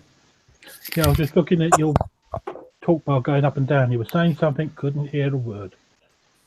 I hear No, you, no, Rob. I wasn't saying. Welcome. How was my recitation? It was good. Very clear, very announced. Perfect. 10 out of 10. You will be able to go to one of these new state schools that Theresa May setting up. You I thought she was supposed to be like pass bringing back grammar the schools. third Oh, degree. that's it. Grammar 11 plus. It sounds like it was a very militarized code of law. It's the type of thing you'd expect in Wellington's army. It sounded very brutal as well. Like was anyone else just listening to me read that and just comparing it with I was thinking 1600s Romania? I was thinking, if you don't pick up the soap I've just dropped, we'll kill you. And I'm thinking, bloody hell! Don't pick up that soap. I was reading this and all I could think of was Romania in the 1600s. Yeah, I mean it was brutal. I don't think I haven't heard of many things outside of military armies that have had such a strict code of law. So just a quick summary, because obviously I've missed some of this. Abby, if you just did like a paragraph summary, like literally a minute or something, how this impacted, or how does it impact Islam from a historical point of view? I mean, this Mongol conquest and all this, it's like completely out of the blue. It was, no one saw it coming. And you have to remember that back in those days, like well, they saw it coming, but they were arrogant and they totally refused the hand of peace. Utterly refused. Yeah. The Khwarizmian Shah had his spies and so on, and in that case. But like, if you would say like 20 years before this, if someone has said that, these like retarded tribes on the Mongolian steppe, they're gonna unite and then they're gonna conquer like most of Eurasia. I mean, you would have thought you were crazy. And JP, if you're talking about the Muslims, when you say they refused the hand of peace, it should be pointed out that it's peace through submission. How many people really want foreign power ruling over them, dictating their lives? Even Muhammad was going on about, if your enemy wanted peace, form a deal, that sort of talk. Now, this Genghis Khan sent, right at the very beginning, all these trade envoys with lots of gifts. And what does the caliph, it wasn't the caliph, it was the sultan, he just chops their heads off. I mean, can you believe it? How arrogant can you get? the infidel comes in, kill them. We're Muslims, they're foreign, kill them. That's disgusting. Now- The speaker's corner just wanted me to summarize this, so we can continue this. So okay, so like you have to remember, back in those days, they really saw it. Like the Christian and the Muslim world, especially, really saw that, like the military success in a way comes from God. So if God, like, if this Mongol conquest is, they thought that, as Genghis Khan said, he says, "I am the punishment of gods. If you hadn't committed grave sins, God wouldn't send a punishment like me upon you." And this is what kind of how the Muslims saw it, and still see today, that it was kind of because of their own decadence and because they have committed sins that God allowed this to happen. And that is why, partly why it is so embarrassing to them, and still to this day. I have a vague memory that Ibn Kathir actually thought that he didn't like to write about the Mongols that much, because it was like really embarrassing part of their history.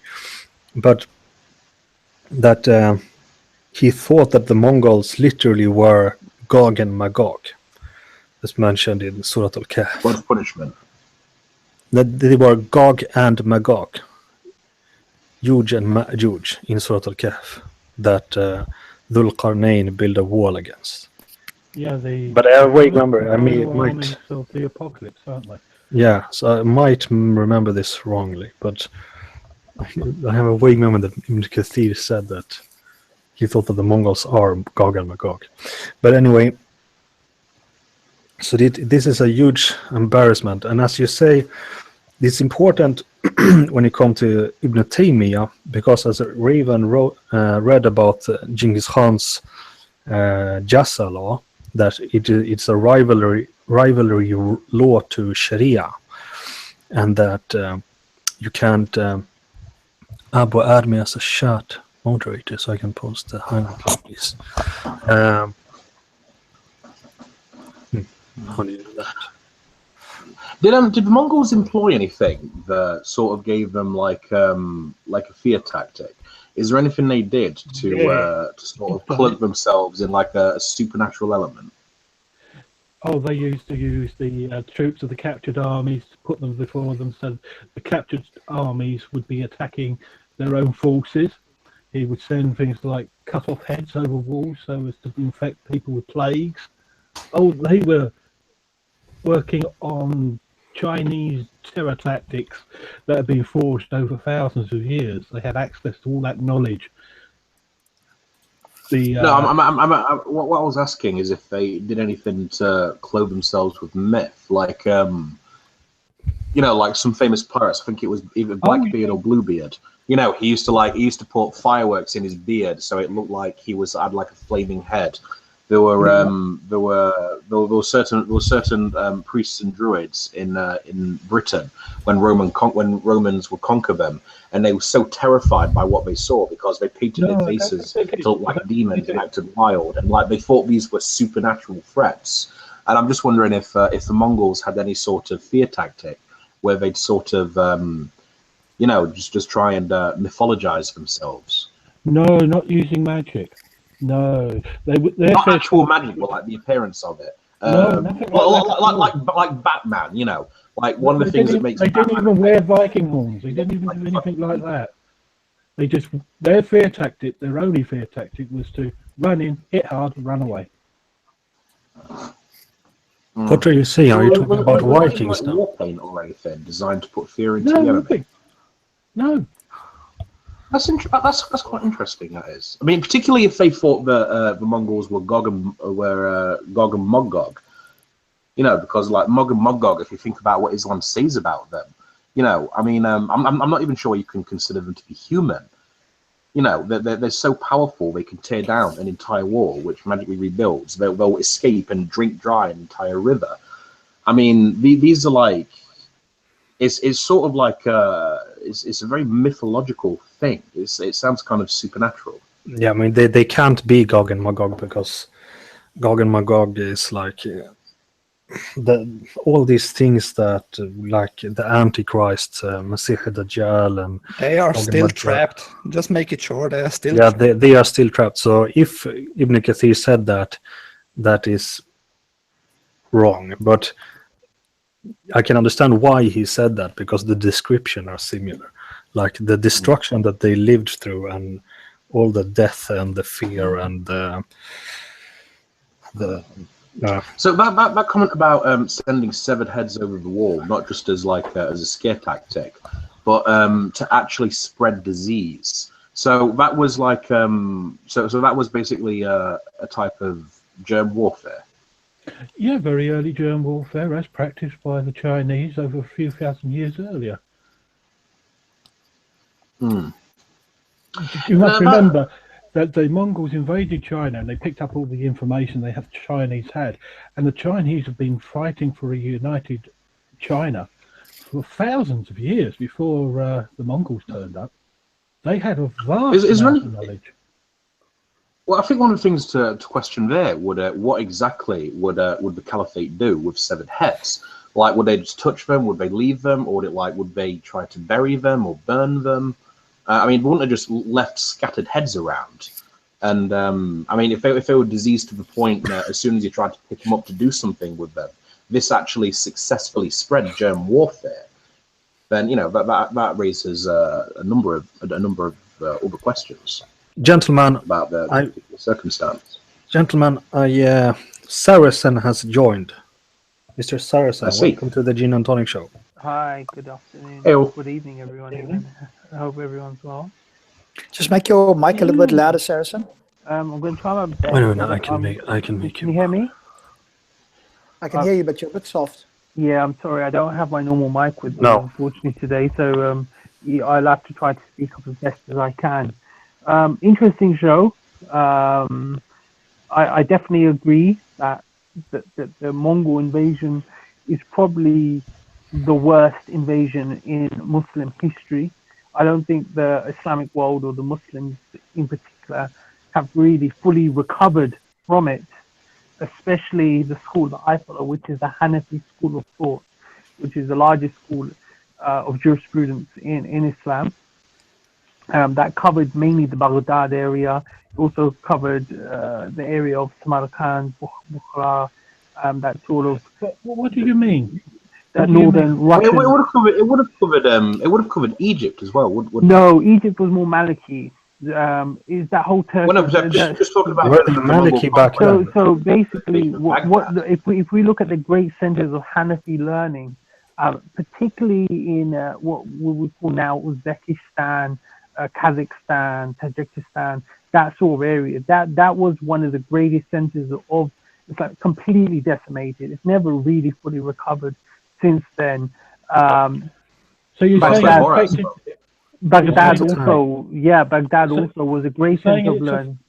You're saying it affected their way and methods of learning and teaching very much the next generations. So that was the legacy of Mongols, because I can't really see so far anything that the Mongols injected into Islam. Okay, so there's a few things. So it seems like they did it by removing things from Islam rather than adding to it. Yes. So what we see at this point, we see Islam at this point is quite. I would like to say it's just come off what we call traditionally see as the golden age, where there was the house of wisdom, where people were debating ideas, there was science, there was philosophy, there was spirituality. People were looking at different things. It was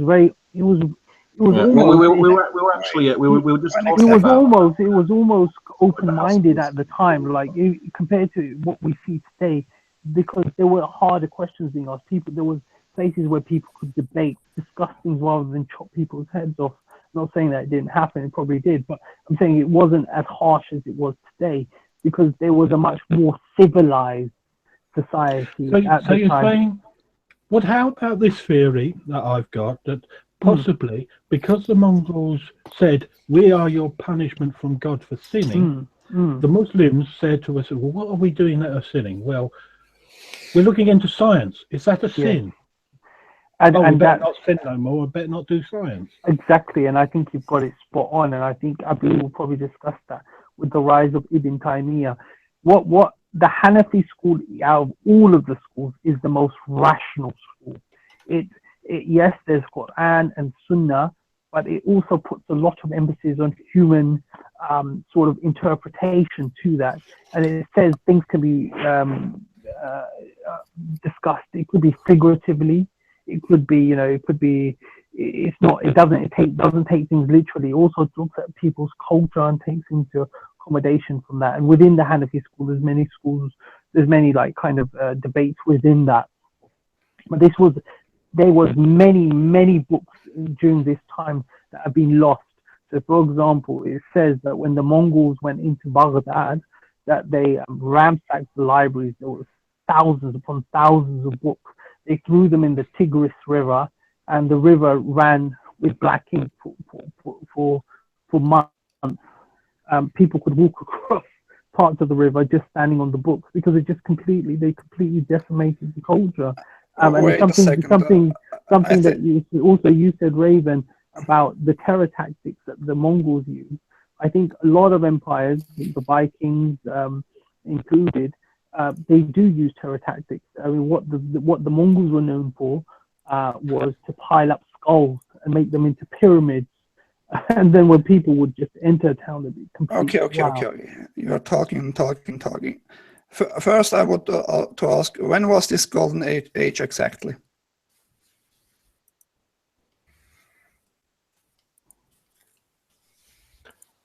تفضل سرسم. Yeah, I'm not talking to him. Sorry, I don't like him.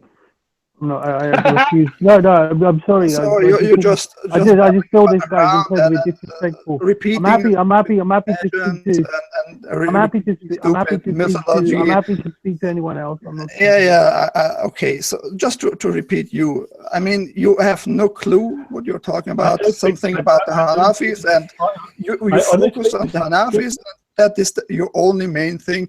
That Baghdad was such a great mega city that is covered by knowledge, that is deep knowledgeable. Sorry. What's this music? No, on my phone. I will back some. I mean, it's just like if it's a golden age. I mean, it means really nothing except for the people who believed in it. It was about as golden as Berlin. It was about as golden as Rome, and as golden as Egypt. And they all became golden because they were taking shit from other people and enriching themselves. Oh yes. Oh, I agree with a lot of what you said, JP. It wasn't golden purely for being Muslim. No, it had a spirit of looking at other things. Now, for example, in what I mentioned about the Golden Age in Baghdad and the House of Wisdom, a lot of the translation was done by Christians. It wasn't, and this is where I differ with many of the Muslims. I don't say it was purely down to Muslims. You don't differ at all. There were Muslims, there was atheists, there was Jews, there was Christians, Yes, and I would say it was financed. It was financed by the caliphs. It was financed by endowment. Yes. But what we got now is a new revisionist way of thinking at universities, and they've transferred what used to be the real golden age of just people grabbing and learning from what they had as to being some kind of utopia that never existed.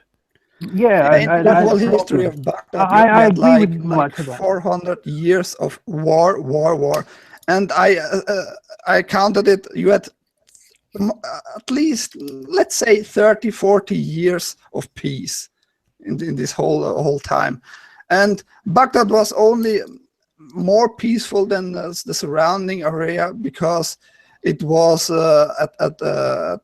directly at the rivers. That was important, and they were protected from others because they paid.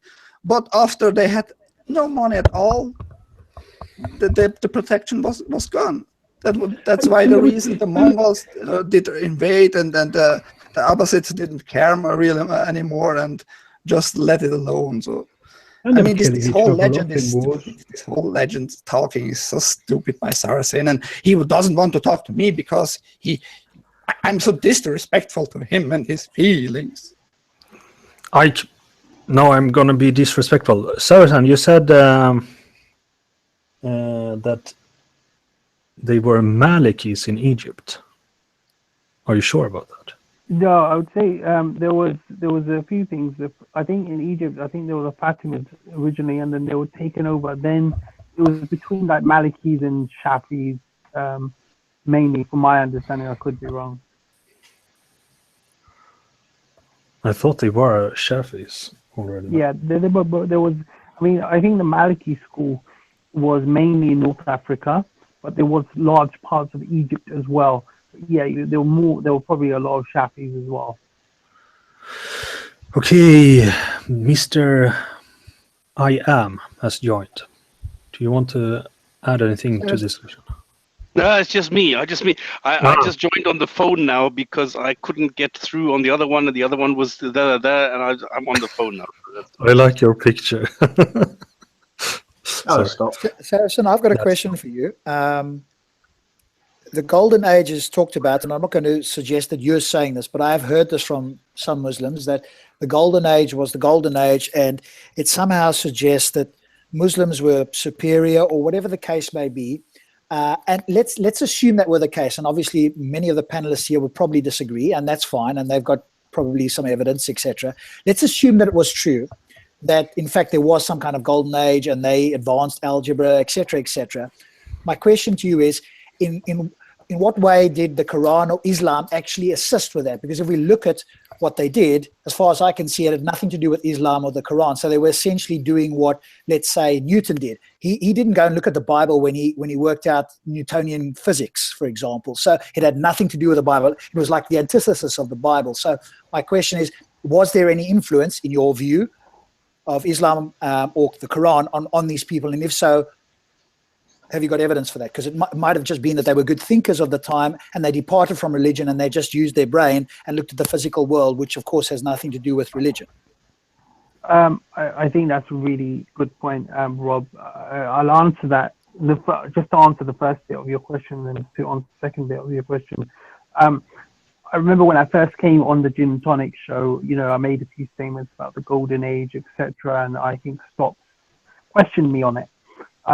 I've since revised my opinion on a few things, actually. I watched Stop's videos on a few things, and I realized a lot of my information was taken from 1001 Inventions. So God, not them. Oh, exactly. not them. So I watched it. I'm actually grateful, because I think what I don't like is to claim credit as a Muslim or whoever, even if, Great Britain, wherever you are, your identity, to claim credit for something that you don't, because it doesn't do any favors to your credibility.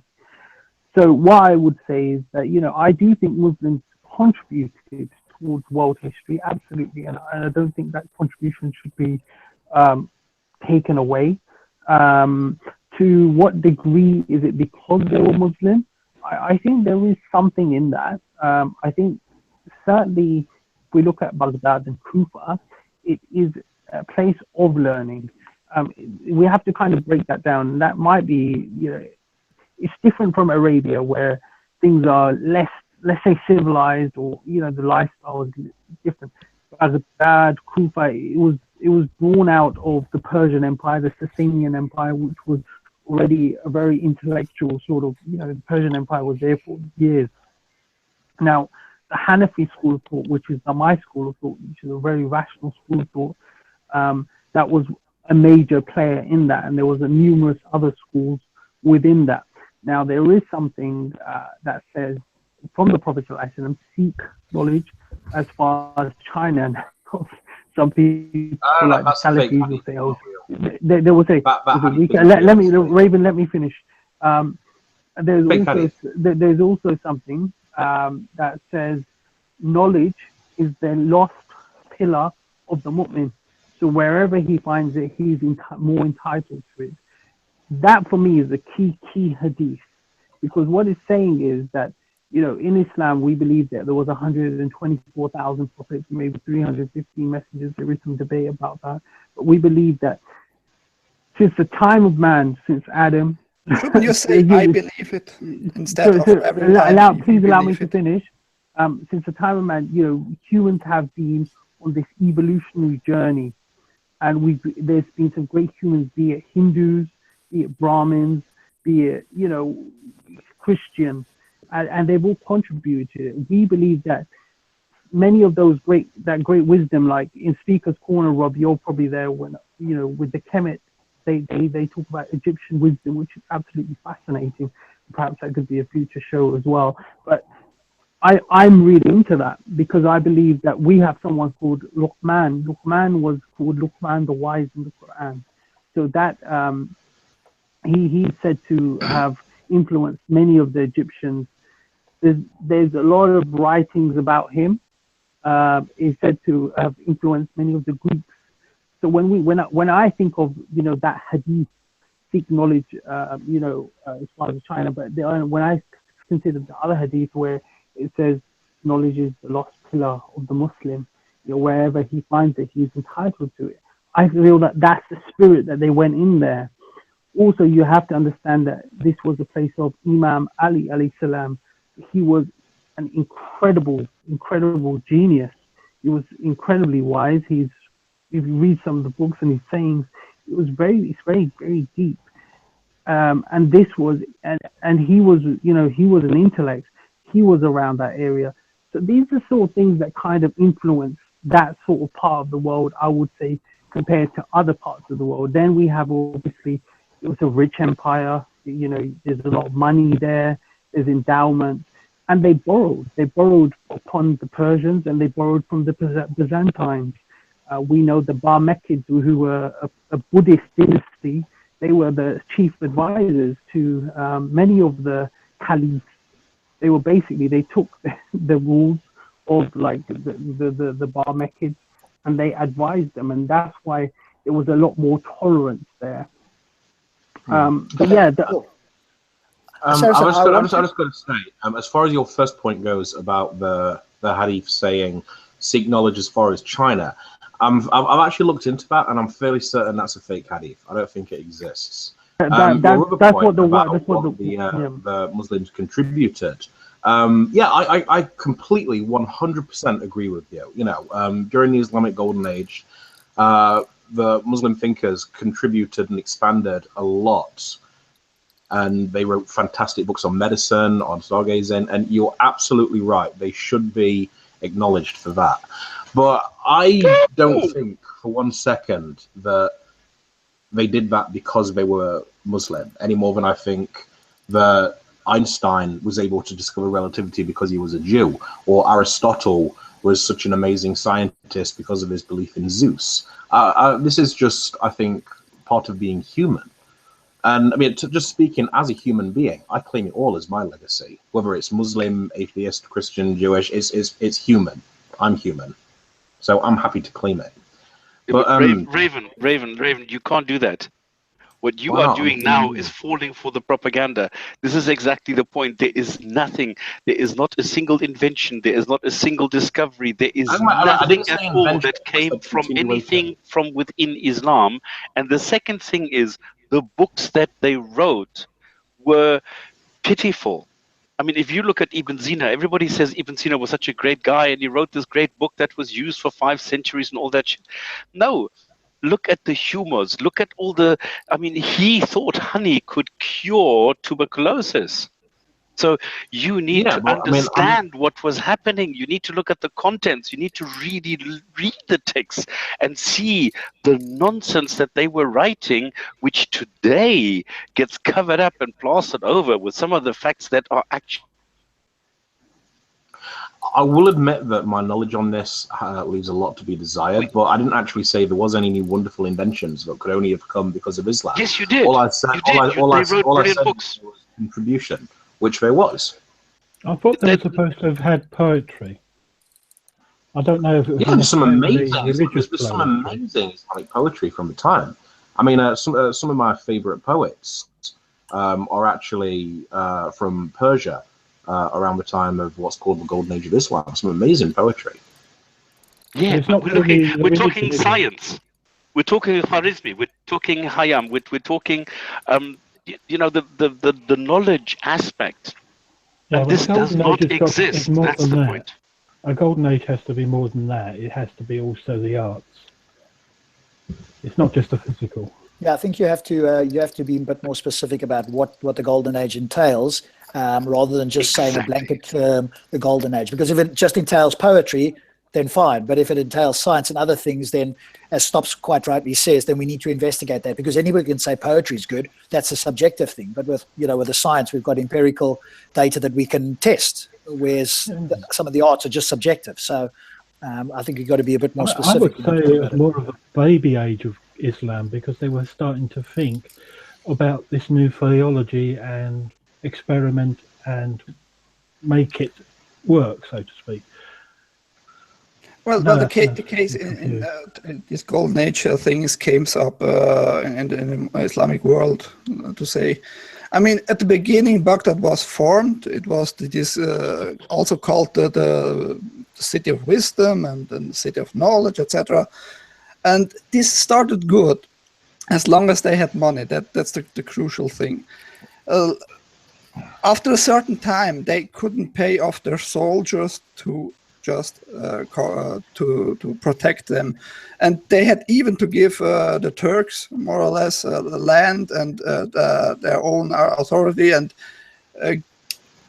putting them out of slavery, meaning selling them out of slavery just to cover up their salary, etc. So the first 20 years were pretty good for Baghdad, but after that, it just one ruler after another came, and What about the bureaucracy, the government? Was it functional?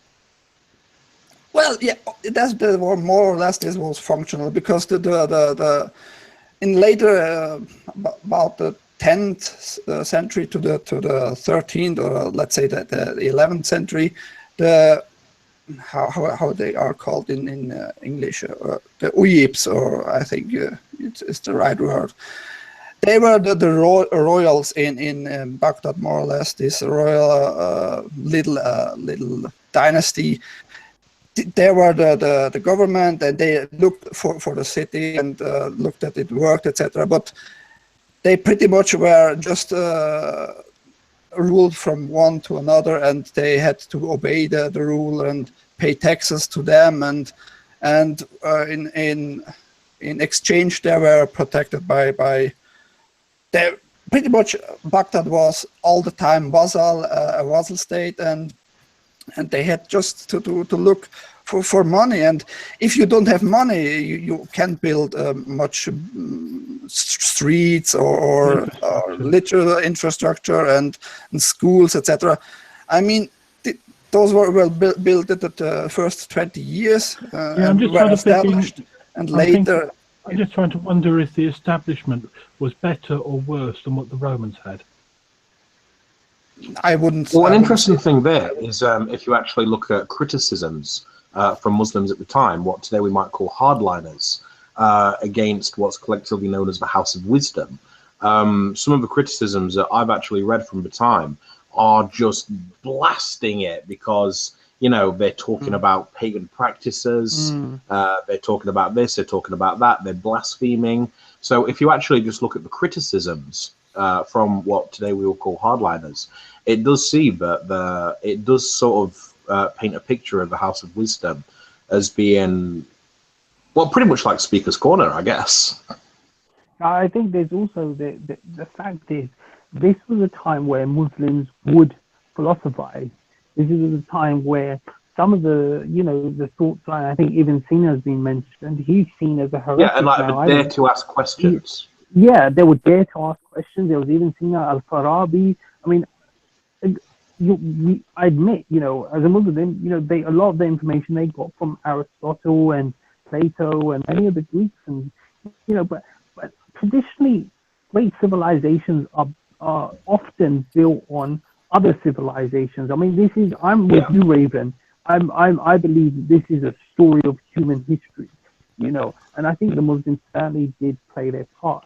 How much new inventions did they make? I found a few, but what they did is they built upon things. They philosophized. They they made new theories as well. Now, ultimately, some of those theories were rubbish, like Stop mentioned, but there was others that were useful. And then those theories were then debunked, but they were built upon by a future. And this is the trajectory that humankind is on, and I think the Muslims certainly did. And it's also very much worth pointing out that at this particular time in the Islamic world, the church had Europe in an iron grip. So one of the ideas of this idea of an Islamic golden age is because if you were like in Europe under the Christian world, I mean, let's not forget, I mean, China had the printing press for 700 years before Europe because the church wouldn't allow it. So to actually be able to leave Europe and go to Persia, to Byzantium, you could actually think there. You could actually ask questions, which is actually it's sort of like the reversal of the Islamic world today. I mean, I often make the argument. I think that, like a lot of Muslims say, Islam's never had a dark age. I personally think we're going through it right now. But, I would agree. Yeah, I mean, it was definitely a place where. It was much better then. I wouldn't say it was completely, but in terms of like, if you look at Muslims then and how they were much open, much more rationalistic, I mean, they were so, and you look at how Muslims now are, it is debatable, and unfortunately, this is the time, just going back to the topic of the show today, which was the Mongol invasion, this was a time where it was seen as in, oh gosh, after this happened, Muslims superpower, the Caliph was completely annihilated. The Abbasid Caliphate never recovered from this. The Muslims started becoming a lot more hardline. They started thinking, oh, what is it? What have we done to displease God? Oh gosh, we need to go back to the Qur'an and Sunnah. We need to go back straight. We need to take this a little bit more. All this philosophy, all of this extra kuffar thing, we need to chuck it out now.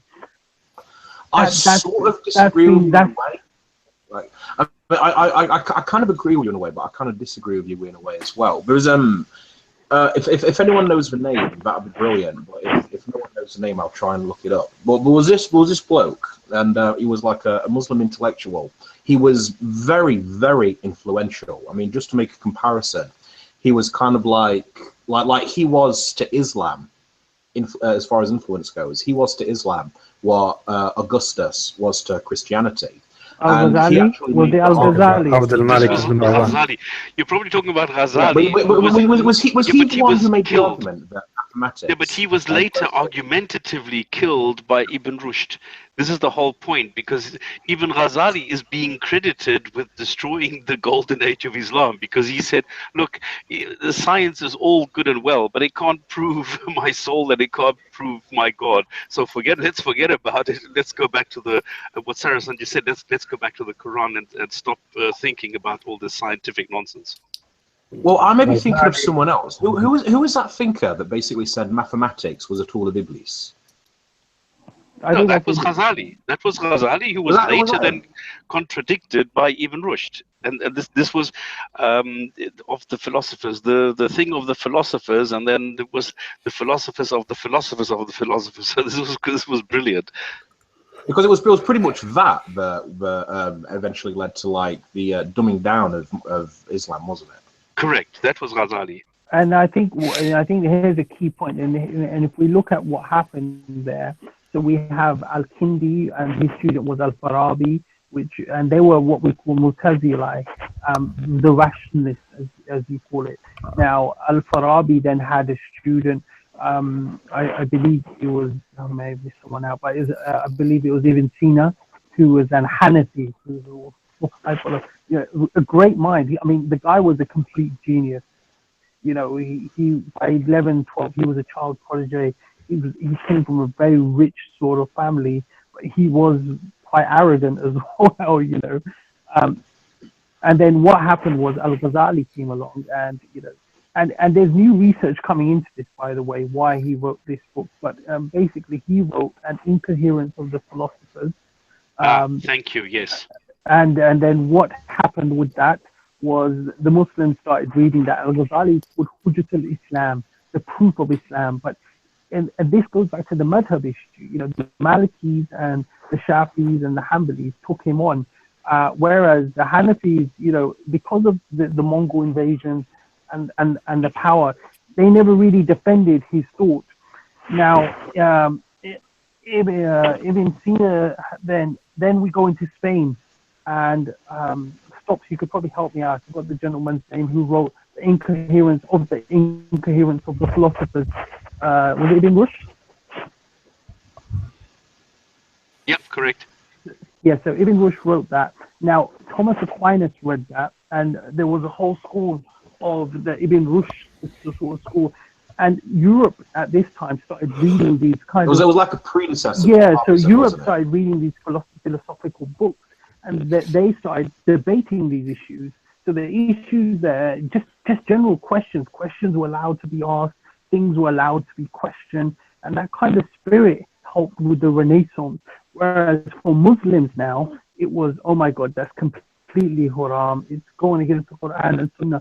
And that's why I think these Mongol invasions were critical, because the people who perhaps would have defended Ibn Sina's thoughts, those sort of philosophers, you know, there was none, because those people, many of them people were killed, many of those books had been destroyed, and we became, and eventually now if we look at even Hanafi Islam, it's not very rationalistic, it's much more nakal, it follows that kind of more that, you know, puritanical, if I may say so. If I remember correctly, one of the charges against the philosophers is that they looked to nature for knowledge, and that this was like, I think this was not only considered blasphemy, but one of the charges was they were elevating nature to a sort of godhood when you should have been looking to Allah. So rather than ask questions and explore nature, the idea of turning to nature for knowledge, which is the essence of science and progress, became thought of as haram. Am I remembering right? No, what happened is that they started thinking about that, because they had this approach, and then very quickly they came to a dead end, because they had this wall where you couldn't explain the, you know, what we still find today. You couldn't explain the universe, you couldn't explain life, and you couldn't explain conscience. And this is when they hit the wall, and they said, well, we need to stop thinking now, because obviously this is not going to get us anywhere, and that's when they stopped. Yeah, and then we have the scholar that I know Abu's going to talk about very shortly, who comes along, Ibn Taymiyyah. I'll probably contribute a bit more once Abu's, because I don't want to steal his thunder on that. But just a couple of other points. If people want to know a little bit more about... Wait, before you go on, let me clarify something. You mentioned that the Mongolian invasion was pretty much the start of getting radicalized, etc. That's just a pretty lie, a pretty propaganda lie, because in the 10th and 11th century, Al-Mawardi wrote books about how to rule, and the ruling has to be established in a way of being the same level as Sharia. Sharia has to look over the rules in the land, etc. So, and he didn't rule that way at the time. What One at a time. I didn't hear a Raven. Raven just said something. Continue, Naeem. Well, they didn't actually rule that way at the time, though, did they? They ruled. He wrote a book about this, and the rule pretty much took this book, and according to the books, the rulers ruled their land. So it's not like the Mongolians came and all Muslims were upset and didn't know where to go. I mean, rules were established already by Sharia rules, and the people, the Muslims amongst themselves, weren't friendly to themselves. So it's just same old propaganda. I mean, I've wrote many episodes on this. I feel like I think one at a time. Name 4 centuries in German, and I can't right now just translate everything, but look at Al-Mawardi and then say again that the Mongols are the fault of this radicalization. You are okay. lying. No, Say sorry, something like that. No, You are lying. and then I'm gonna say something and bring back to this. Yeah, sure. So what I'm saying is, I believe that if I said it was Friday, Naeem would probably say no, it's Sunday. You know, just get over the fact that I'm Muslim. Listen to what I'm saying. What has that to do with anything? If you say yeah, Friday no, and it is Friday, One here at a today, time, one at a time. Jesus, No, you're yeah, talking. so not Naeem, I'm talking. You know, have a bit of respect. Come on, man. Yeah, you're talking too much. I think way too much. I'm giving him the talk now, sir. So let him finish. Not too long though. Gosh, you know what it is. Are you I'm trying upset to because I summarize from the interrupt you always because I don't let your lies fly over the whole show and just keep in one lie after another, and that upsets you. Naeem, can I ask, because this Ask. is my question that started this argument that's ended the way it's going now. What did the Mongols have as an effect on Islam after they left?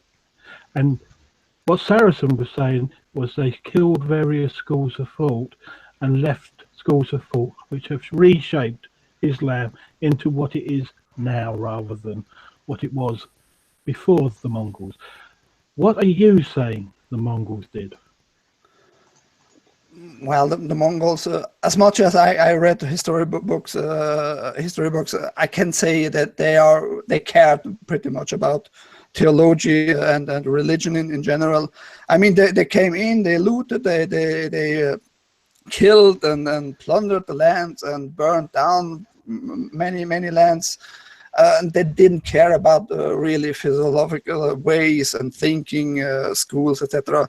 But they didn't kill the thinking schools because they didn't care about that much about the thinking schools. They kill out Can I everybody. speak? Yes.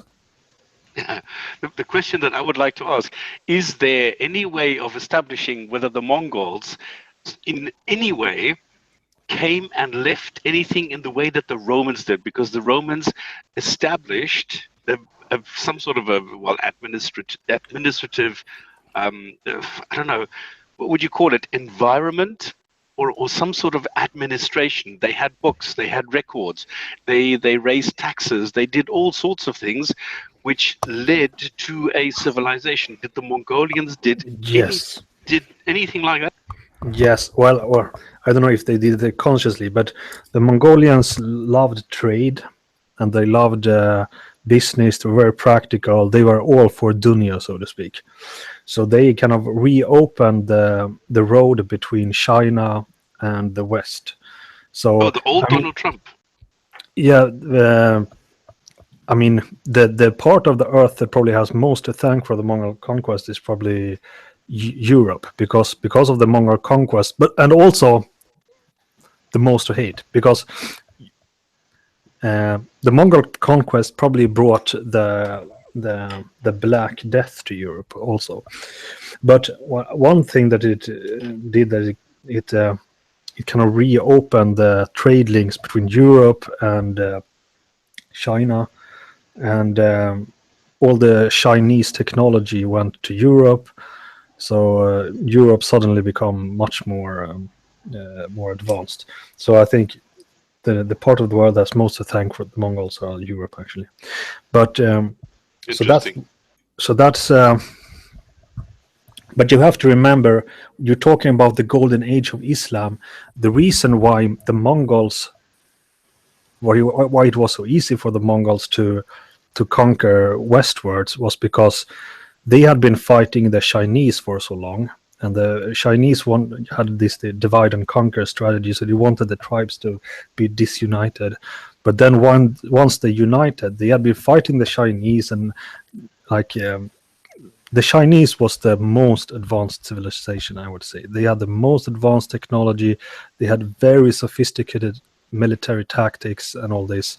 So this in the hardcore history, this guy, I remember his name, Dan or something, he says that it was as if they descended from another league, and that is kind of good comparisons, because this Chinese league of fighting, like a football league, it was on another level. The Chinese were very sophisticated civilization, and I don't think we understand in the West how far ahead they were, really, because we tend to think that we are the best and we are the center of the world and so on. But the Chinese were really. So that's what I would say. I mean, another thing I would say about this general about science and so on, Islam and science. If you think about how rich the Islamic world was, because they conquered Persia and they conquered all this, and you think about how long it existed, I mean, it would be very weird if they didn't contribute anything. Well, it might have been like the Vikings. I mean, I can't really put a finger on what the Vikings ever did for Britain, but they conquered the whole of the north and Scotland. The Vikings did somewhat similar to the Mongols. They opened trade links, so but the Vikings didn't have an empire in that way. They became the kings in many European countries. Yeah, they were settlers. Yeah, but there's some similarities with the Mongols, yes. But they didn't have this unified empire. They didn't have a Khan. There was no Khan. I'm just saying that they had their own culture, they had their own ideas, but they just left them behind eventually when they succumbed to the force of Normandy. Yeah, but the Normans were descendants of Norwegians. Yes, but they were also French. Yeah, but this was, this is the same as the Mongols. The Mongols went there and then they become the rulers, but most of the population were still the ordinary guys. The same with the Vikings. They took the power, but the main population were not. But my point was just simply saying it's very hard to actually say what they actually did, what they actually left behind. Trade, yes, I can grant you that, but. Yeah, but from an historical point of view, that is important because that's how you spread ideas, especially back then. Yeah, they seem to be more of a catalyst rather than a reactionary element. If people want to know what would be the biggest contribution to the world, let's say. They took over the paper production from China and spread it from Baghdad. So I think, to be fair, the paper production, the knowing how to make paper is good that the Muslims took this from China and spread it. I think that you can give them. I was a little surprised that when Sarastan mentioned the Sikh knowledge as far as China hadith, none of you except me pointed out that that's considered a fabrication. I would have, but you did, so why two has have? I just actually noticed that he left the group just before I posted the link. I'm not sure it was he left the group. It might be his connection. So. The only major Muslim I've ever come across, at least because admittedly I haven't looked into this that much, but the only major Muslim I'm aware of who I remember saying maybe you shouldn't consider it weak was the first Prime Minister of Malaysia, but he wasn't even knowledgeable about theology, so. Okay. Maybe to say also this Saracen says about this Hanafi school and so on. I would love if Saracen could give us any sources or any, because I am a little bit skeptical. That was my question. What is this we believe, we Muslim believe? I mean, he claims some mysterious group, and even if it's the Hanafi, you probably could contradict some things in his own school of thinking, and he would say, "Well, okay, that I don't accept," etc. So, who is this we that I want to know at most? Yeah, if he's talking about Imam Abu Hanifa, or the earliest Hanafis and his student, famous student. I mean, I don't think that he is following Imam Abu Hanifa and his student, because they were, yes, they used this qiyas, this how do you say in English, if it's if you do like this in this context, then you do it in this context too. So in that way, yeah, maybe they're a little bit more reasonable or using reason. I mean, if it's good reason, it's another matter. But as I said, this in this program we had about the 4 month. What he says essentially is, if an hadith contradict anything that I say, then take my word and throw it in, and throw it away. So I mean, the Hanafi school, it's not Imam Abu Hanifa, and it's not the whole school of Abu Hanifa. It's some very particular school that he's following, where you can interpret things like however you want, without any real evidence from the sources or from, yeah. Well, at least that's what I think. I'm a little interested. This idea of the Mongols in Baghdad was one of the things set Islam on the course that it came on today, and like how little mention is made to the Ottomans. The Ottomans. The Ottomans come about the more or less the 15th century. Before that, there were no Ottomans. I know, but like what I'm saying is, like, the Ottoman Empire is widely regarded as this wonderful, fantastic caliphate, and we haven't had a caliphate, like a proper caliphate, for 70 years since the Ottomans. No. So it's like, sorry, Raven. The Ottomans never claimed caliphate for themselves. No, what I'm saying is, like, a lot of Muslims say that today, and so it's kind of interesting that this idea of the Mongols sacking Baghdad led to the fall of Islam, when these same people will consider the Ottoman Empire so great, and that just rose up like 2 centuries later. Yes. It's just one of those things where it's like, it's always someone else's fault. I'm gonna give you a new job. It's been almost 1,000 years since Baghdad happened, and yeah, but I think it's kind of true. I mean, correct me if I'm wrong, that they had a huge library, and that library in Baghdad was like kind of probably one of the largest libraries of that day. I think this is a good way to end it, because maybe I should say something about the Mamluks. The Mamluks were like, they were kind of warrior slaves. So these are the guys that kind of stopped them so they didn't go into Egypt and so on. I'm not sure the Mongols were that interested in Egypt, but They were. Yeah, they were interested in Egypt, but I mean, were they interested to go further into Africa? I don't know. But anyway, so the Mamluks, they were originally also steppe people. So it takes one to beat one. And they were like bought into Islamdom, or Egypt in this case, as kind of warrior slaves. They were Turks, yes. Yeah, they were kind of Turkish. Not Turkish, they were Turks. Okay, I'm not sure, but yeah, I think they were Turkish. First, just to summarize a little bit, the Seljuk came, and they were Turk slaves, and the Mamluks are more or less then called the free Turkish nation in Egypt. Yeah, but they were slave warriors to begin with, but then they took power.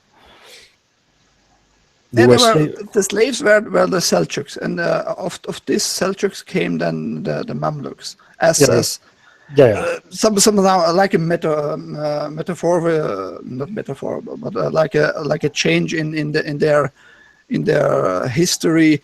They become free, and the Mamluks are more or less known as the free Turks. Yeah, but it's kind of interesting that like they started out as with slave status, and then they took power, and then they were the ones that but they stopped the Mongols from going further in. So can I say again something? Yes. They didn't really stop them, because that was the point where the Mongols had to retreat to elect the new ruler in their ceremony, the Shirtolai, or how it's in Karakoram. In 1260 was this. Yeah. It's Okay, but maybe we don't have to read this then. But I just think that this was the Battle of Ain Jalut, Spring. Was that the little job for me you mentioned earlier? Reading that out. No, that was to read this. But I don't know if now I just cannot destroy the point of this. Go cry me a river. Uh, Oh, now I've got Justin Timberlake in my head. Anyway, okay, we don't have to go into this. But yeah, this was this talk about the Mongols and the impact on the Islamic world. Cool. So I was just looking up. I was just looking up the Crusades just to see what was going on with the Europe in Islam at the same time. It seems it's coming to the end of the Crusades. There was still a few going on. The Crusades of 1239 to 41, the Seventh Crusade, the Eighth Crusade, and the Ninth Crusade. So it was sort of winding up, but whilst the Mongols were attacking, the Crusaders were still doing a little bit of putting the boot in, but not as much. They were kind of funny. There was like rumors among the Christians that on the other side of the Islamic world there was a kind of a Presbyter John or something like a Christian king that would attack them from behind. But little did they know that this Presbyter John was actually not Well, they were Christian king. It was Genghis Khan. They seem to be avoiding the Mongols because I managed to look at one of the kings involved in one of the later ones. They were attacking Africa. They were having nothing to do with the Middle East. It's like they knew. I probably would as well. Don't avoid the Mongols. Don't antagonize them. That seems to be a very good way. That seems a good idea. I mean, Sobodai's raid into Georgia and Russia. I mean, that must be one of military history's craziest defeats. I mean, they were not like, yeah. Anyway, yeah. But any more thoughts about this before we? So stop, Abu. Yeah. I think you're probably right. We've done quite a bit on this, so it's one of two things: either we stop the show, or we can carry on with an after show and just edit out this bit, because obviously up until now has been all about the Mongols, which is quite good. So if some of the guys want to continue, we can. It just depends on you, because you're sort of hosting the show. So. No, we can continue. I'll talk about what you want, and I'm going to find out hadith of the day. But you can continue. Okay, a couple of quick things before we go. Yeah. No, I'm not going to go. You continue. I'm not going to go. You wanted to say something, GP? Okay. Does anyone want to post the hangout link into the chat in case there's anyone who wants to join in? I was just going to say, round of applause for the Mongols. No, Abu. And thank you very much, Abu, for a wonderful presentation. I've been thoroughly interested in everything you've had to say on this. Pity you don't have the sound effects anymore. Don't I? That's because the dog's sleeping. Okay, so there's been a request. Well, GP, maybe it could be like that sound effect guy from Police Academy. You don't need a sound effect; you are the sound effect. I want to still remain the asshole in the show and say Abu did a pretty bad job on his presentation. You're such an. I'm just if we're going into an after show and if we're going to be talking about different things now, does anyone want to just post the hangout link into the chat again? I'm posted it. Okay, what do you want to talk about? But we continue. I'm just. A couple of quick things, guys. Next week. I actually have a question. Raven. A couple of quick things, guys. Next week, as I've mentioned, so hopefully all the viewers are on before they go away. Skydive Phil will be on with us next week. So we'll probably talk cosmology, although he is fairly good in all the other arguments you can bring as well. I'm actually going to go and film another interview with him this week, so we'll catch up on Tuesday, and then he's agreed to be on at 7 o'clock on Friday. But I think what I'm going to do, post the link again here. Whoops, that's not the right one. I posted black supremacy. That's not quite what I'm looking for. Let me try it. There's a link. Secret's out. That was in regards to Sarah, and there I've done it there. So what I'm going to do in the future is I'm not going to post the link publicly. Friend me on Facebook, send me a message, and I'll post the link. That's what Titan TV is doing, and they've got like 170 viewers and stuff. It just becomes overwhelming. The other thing that they do, and I think we should start doing, and I see Stops does it a lot, is mute ourselves when we're not speaking, because we speak over each other. We're listening to whatever somebody's saying, and halfway through what they're saying, we just butt in here because we think, oh, they've made a shit point, or we agree, or whatever the case is, and we don't give them a chance to finish. Now, I would say, because Saracen has joined us again, my message to yourself, Saracen, try to keep your answers shorter, because you're in a room here of people that are essentially have an antithetical view to you. And of course, if you go on for 5 minutes, everybody's biting their tongue. Now, I can bite it maybe a bit longer than other people, but people are biting their tongue. So just think about it. If you're in a group that, you know, has a big disagreement with you, if you carry on for 5 minutes, try to keep your answers shorter so that then we can have a conversation. Otherwise, guys get very agitated clearly here and they want to have a conversation. So that's just a message for Saracen. So I've posted the link there. Please friend me on that Facebook account. Then I'll post you the link in the messages, because I don't want to post it on here anymore. And if we can mute ourselves, perhaps next show, now we're in an after show, we just go for it. But next show, let's just mute ourselves like Stops does. As soon as you've asked a question or you've done your thing, mute yourself for a moment so the other person can get in. Then it gives us, at least it gives us a chance of getting up there and having to click the button to unmute yourself. Otherwise, we just talk over each other, because there is a delay here as well. Cool. Thank you so much.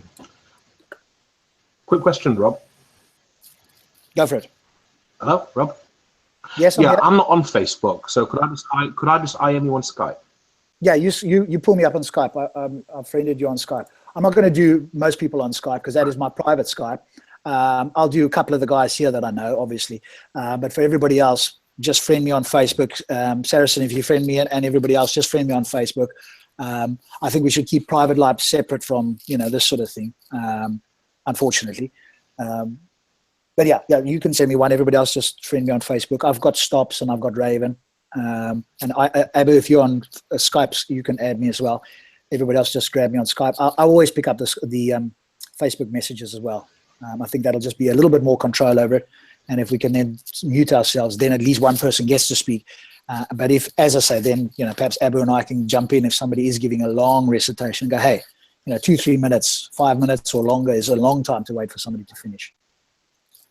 But there was a question in the chat, so maybe everybody can discuss this about the Tommy Robinson Quilliam thing. I don't know if you've all seen that on YouTube. Oh, and yeah. Godless Spell Checker also did a long 20-minute thing. If you haven't subscribe to Godless Spell Checker.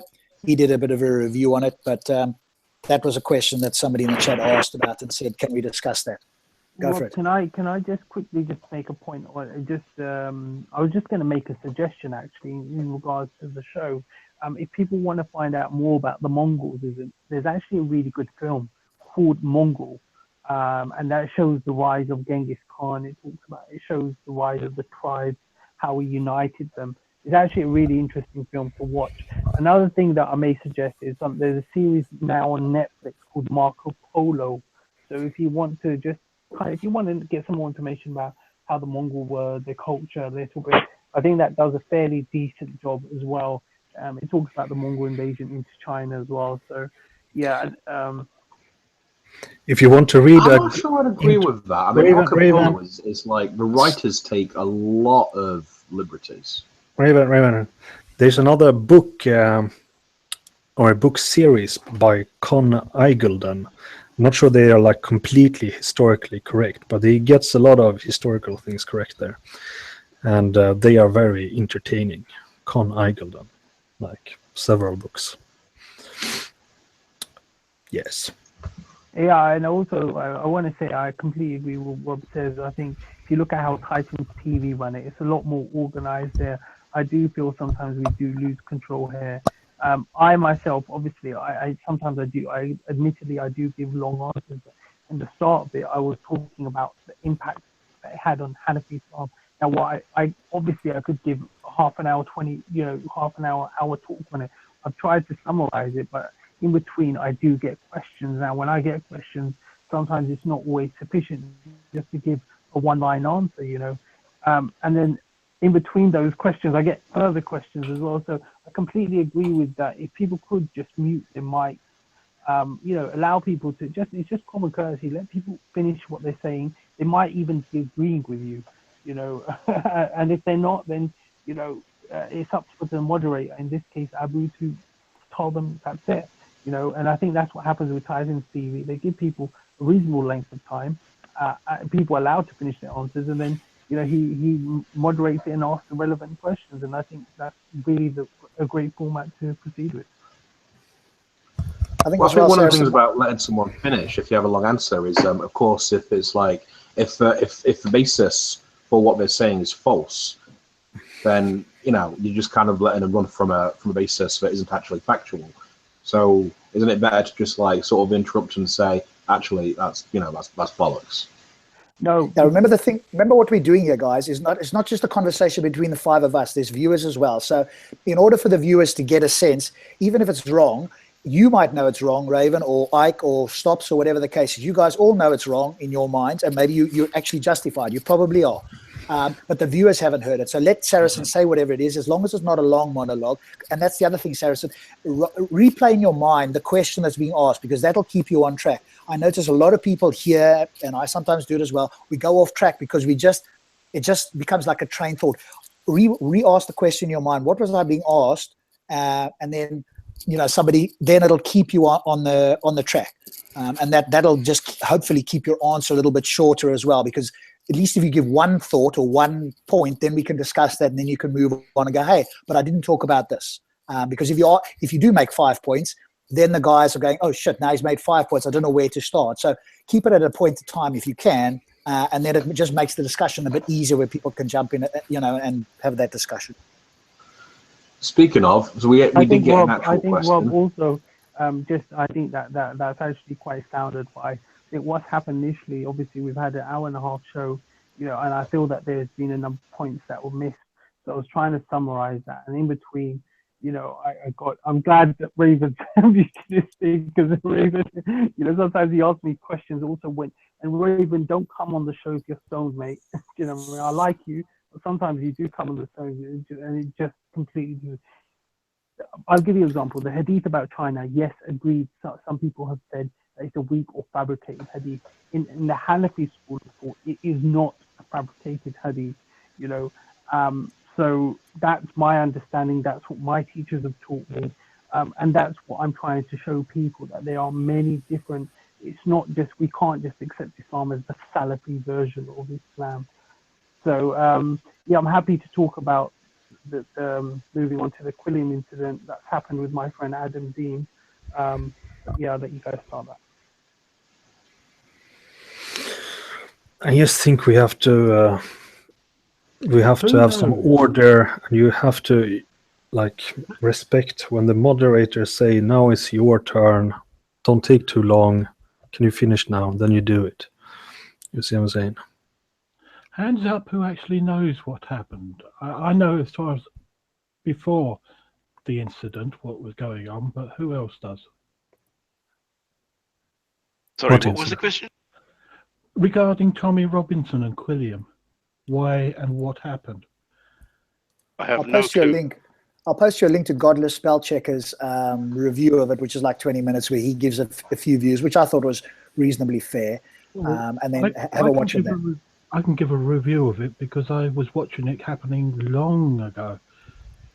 Tommy Robinson was becoming more activist. Quilliam decided he was becoming more Islamophobic. Tommy decides to phone up LBC, knowing that Majid now considers him an Islamophobe, and used another name to get through to talk to him. And as Majid said, if he had known it was Tommy Robinson, he would never have let him onto the show because he's an Islamophobe. Then you got one of the new members of the Quilliam staff post an article in The Guardian stating things that put a picture of Tommy Robinson being a white nationalist, a neo-Nazi. Tommy, with his new job working for the rebel media, has been outing professional journalists who have been calling him white supremacists and Nazis. So he decides to do an expose and walk into the building and challenge the person who said it. And Quilliam had reacted to it. So it's a bit of a storm in a teacup, really. and just two groups trying to outshout each other. I'm glad there are some groups of people like professional journalists and so on that are more closed-minded and so on than the Jinn&Tonic show. Like, you don't let the people present their views. Maybe, is it impossible to get this Mr. Robinson on the show? I could reach out to him and say, hey, we've got a show. Come and give your views here. Yeah, I mean, we can do that. Obviously, I'd invite Muslims or anybody else who wants to come. I've got other plans. It takes a little while. I've got other people I want to bring on here as well. So, yeah, we'll reach out. And if anybody knows of somebody, because I can just reach out, but I'm kind of a random guy. I don't know him personally. I mean, I can send him links to the show and stuff like that. That might persuade him, but, you know, and I'm sure he wants to hear his views even more. But if anybody knows somebody that knows him, that obviously makes it a bit easier.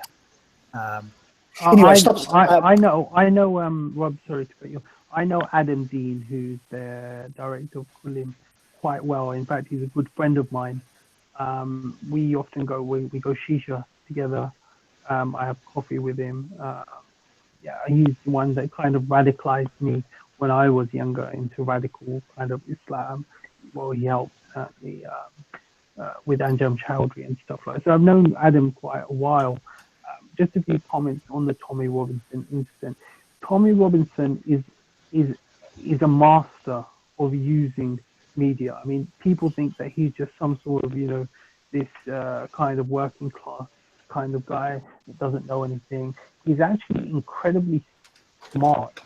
He's, you know, for him to create the English Defence League and get thousands, regardless whether we like it or not, you know, he used the media. He knew how to use it. He got people involved, you know, and he lost control. What I would say about Tommy, though, he loves the media limelight. He's got kind of he's got used to this leadership role, and he wants to take this leadership role. It empowers him. He's being funded quite a lot by Pamela Geller and Robert Spencer. He's admitted this in some of his interviews. Him and Quillim had previously made a deal, like GP mentioned earlier, the deal where Tommy was being done for mortgage fraud and a few other things. They made a deal to get him off and pay his fees, and then he decided to give up the English Defence League. He also said in one of his interviews, you can find it on YouTube, that it was just a mutual beneficial deal for both parties. Since then, Tommy has becoming an increasingly hard line towards Islam, period, as opposed to Islamism, which is very much the Quillim line. And now what he's doing, and I think you probably agree with me, Rob, is that he's going into places, be it journalists and trespassing, which I think that's where he's wrong. You know, you can challenge someone's views, absolutely, but he knows he's taking the Britain first kind of tactic of sensationalism. No. He's using BBC tactics. People who are old enough like me remember the BBC doing exactly the same thing, and Esther Ransom was doorstepping, doing what Tommy was doing, going up to crooks and saying, you know, you've just broken, you've just scammed these pensioners out of such and such. You've got it every morning on TV, the Dominic, whatever his name is, going and confronting builders outside of their homes or trying to go into their offices. Yeah, it's typical media tactics. Do you see a difference? Not doing anything. The question comes down to: do you think Tommy is an Islamophobe or a white supremacist? If you don't, you shouldn't be printing it in a newspaper. Okay, but GB, we can come to that in a moment. Do you think there's a distinction between rocking up on somebody's doorstep or front door and actually entering their premises? It's what the BBC do. It's what the media do. It's an established tactic and professional thing that the BBC and other media outlets are allowed to do. What, allowed to trespass on people's property? As long as the door is not locked. If the door is locked and you break in, it's breaking an entry. If the door is not locked, you can walk in. That's the law. What? I don't know where you come with that. Because I know people crazy. And I know the law. And I'm happy to be educated on that. So if you can, post me a link so I can find that information. I used to be a policeman, not in this country, many years ago. Yeah, well, this is for example, squatters. Squatters can be forced out of buildings if they break an entry. That's why they get people to break the windows, and then the squatters turn up and say, "Oh, look, the window is broken, we can walk in." They haven't Yeah, broken an but entry. don't get a lot too deep in this. I prefer that. Different laws, different I personally don't like these disgusting methods that some journalists use, and I think you should let people present their opinions, however crazy and stupid they are. And therefore, I think it's better to get this Mr. Robinson on the show so he can present his case, and then we can argue with him, than just talking around his back and so on, like everybody else does. And the same thing with this foundation guys. If they want to come on the show, they can present their views on the show themselves. I'd be a lot more interested in having Adam Dean on the show than I would Tommy Robinson. Yeah, but it's not about silencing. It's just anyone can just sort of go on YouTube, and if you want to know what Tommy Robinson's views are, you can find them. But Adam Dean, I would love the chance to be able to have a chat with Adam Dean, because he's a character that quite fascinates me. His story from going to convert to hardliner to like more moderate, to joining Quilliam. I mean, I would love the opportunity for Adam Dean to come on and just pick his brains, because I'd love to. That's just a confused kid. He doesn't know what he wants. He doesn't know what he's doing. He's constantly changing his mind. Yeah, but if someone wants to invite him, let's hear what he has to say. This is the way we do it in exactly. I am open... all for inviting anybody that we can get. I'll even keep quiet, because I think this is very interesting, and it's a brilliant and super way of promoting the show. That's what we did 6-7 years ago when we started this thing, by getting more and more people in. That's how we garnered interest. And this is how you have an open society where you debate things and where you come with arguments instead of using threats shouting. and exactly. shutting people down. You know that at the beginning we had a hands-up system where what Rationalizer did, he came up with a system in Skype where you had to push a button which raised a hand, which told everybody, aha, this guy now wants to speak. And we used to say, okay, then it's your turn next, depending on how soon you lifted your hand. And we even had a counter on Skype, how long somebody was talking, so that they would continue endlessly. That was before Google Hangouts. Unfortunately, Google Hangouts are... Hopefully, the Minds guy will make a better version of Hangouts that are... Quick question for you guys here. Quick question for you. Would it be useful if we created a Pal Talk room for us and anybody else that's watching here that can be accessed anytime, as long as somebody's in there? I think somebody has to be in, but that means you've got to be on the mic, and nobody, well, only the moderator can kick you off, but then you talk and then you let the mic go, but only one person can speak at a time. Would that be of any use to anybody? Christian Prince and these other people use it a lot. Maybe. I wouldn't recommend Pal Talk. This is no, you mean the program? Place. You mean the no. There's a lot of other technical problems with it. Yeah, but you have to be a good to be a good channel and use it good. You have to pay it. That's the first thing, and the second thing is you will attract so many way bigger assholes than me. I can tell you. Yeah. Sorry, sir. Do you mind if I ask you a couple of questions? There's two things that I just were kind of curious about. Go for it, as long as it's all right with Abu. Yeah, sure. Well, the first one was just about Adam Dean, and because obviously you come from kind of like a similar background to him. You know, you were like sort of Salafi, and then you chilled out a bit, and you sort of expanded your horizons. I'm just wondering. I'm remembering when Adam Dean. He did that whole Dean Institute thing. What was it, years ago? Have Muslims misunderstood evolution? And I remember he had a lot of trouble from that. And I think I remember reading an interview with him, and I think his exact words were talking about like these Salafis and Wahhabis and shit. He said it's like there's an anti-intellectual mafia out there, like desperate to not have free thought. And you got any comments on that? Yeah, I mean, Adam and me are quite similar in the sense that he's quite rational. He follows the same kind of speakers as I do. He's very much interested in philosophy. He's very much against Wahhabism. He's incredibly against Wahhabism. I know that for a fact because me and him, we have these chats regularly.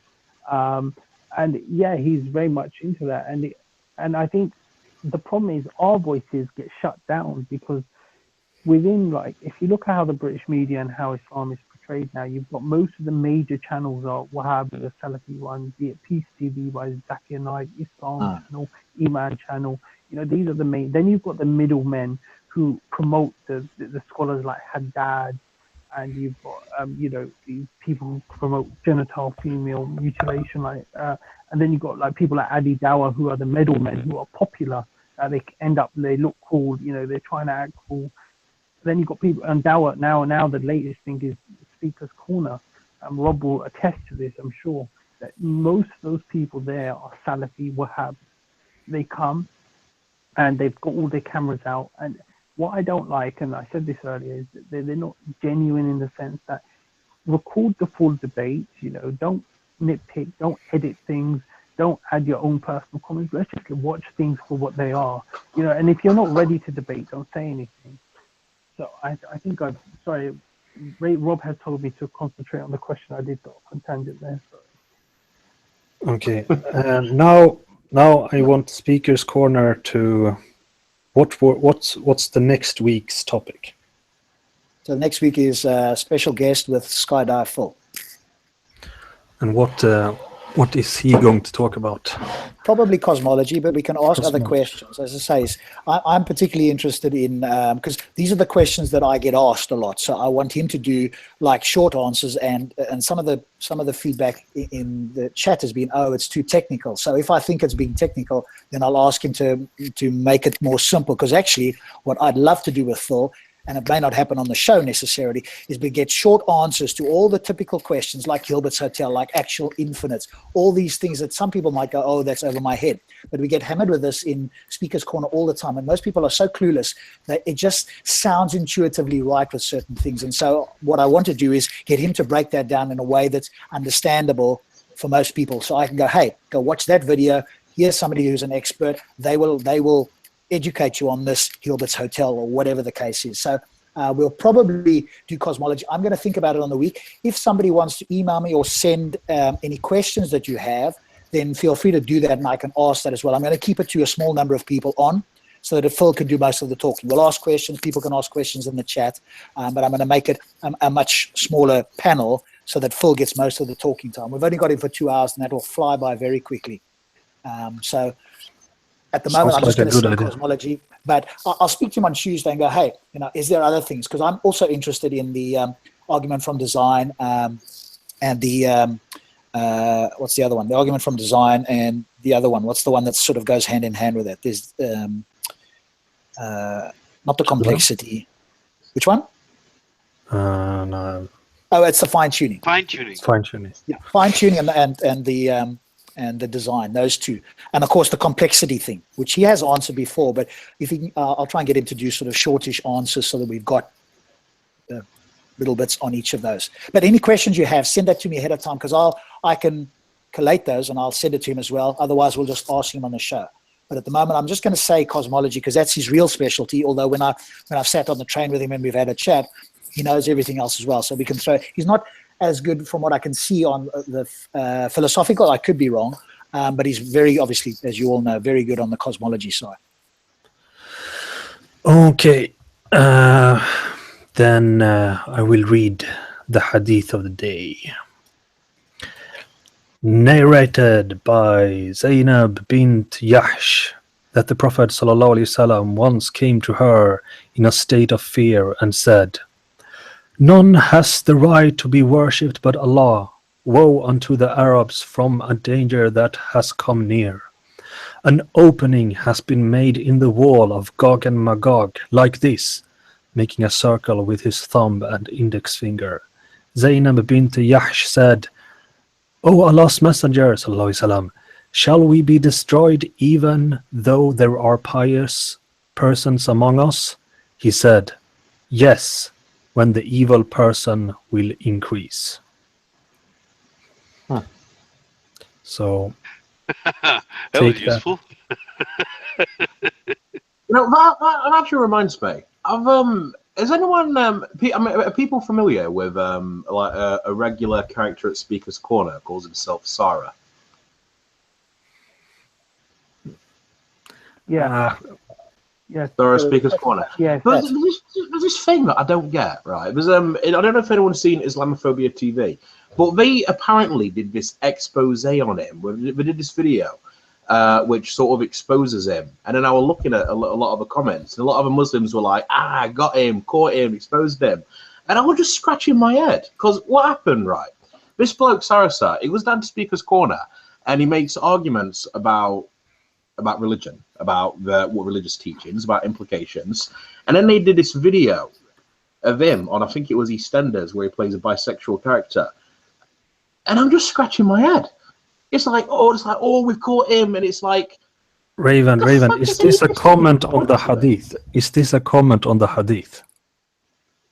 Is no, this I just don't get what they've caught out. you have a tremendous ability to go off on various kind of subjects. You read the hadith? Yeah, I read the hadith. I don't know. I want to call it a day. I don't know if anyone else want to continue. I mean, the guys do probably. I'm just confused that what's being exposed. Okay, You're hosting. So if you want to go, then obviously you're going to close the show. Can I close it in a way so you can continue? No, not as far as I know. Stops. Is there a way for Abu to? If it goes, It actually does carry on. I'm not quite sure on how long it actually records, but I've had situations where I had to leave and then other people just continued, but it was not recorded any longer. So I don't know how. It will record for some minutes. I mean, Abu, just wait a 60 minutes. second. Yeah. Let me see if I can log in as a second Jinn&Tonic. I'm not sure whether that will allow me to take over. Well, I'm logged in as on the other one. Oh fuck! I don't know where I am at the moment. Yeah, but I think biggest comment, you can just change your settings so you become the Jinn&Tonic show, and then you log in, and then you take over it. Yeah, I'll just try that quickly. See if I can. What do we want to talk about?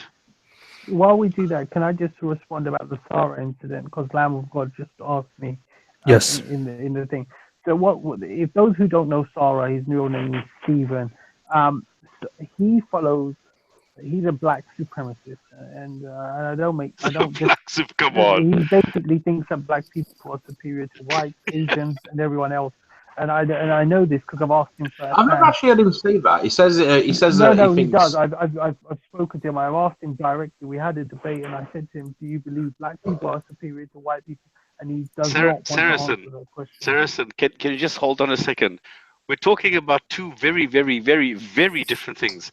What Sarah is saying is that the cradle of mankind came out of Africa, and that is all that he is saying.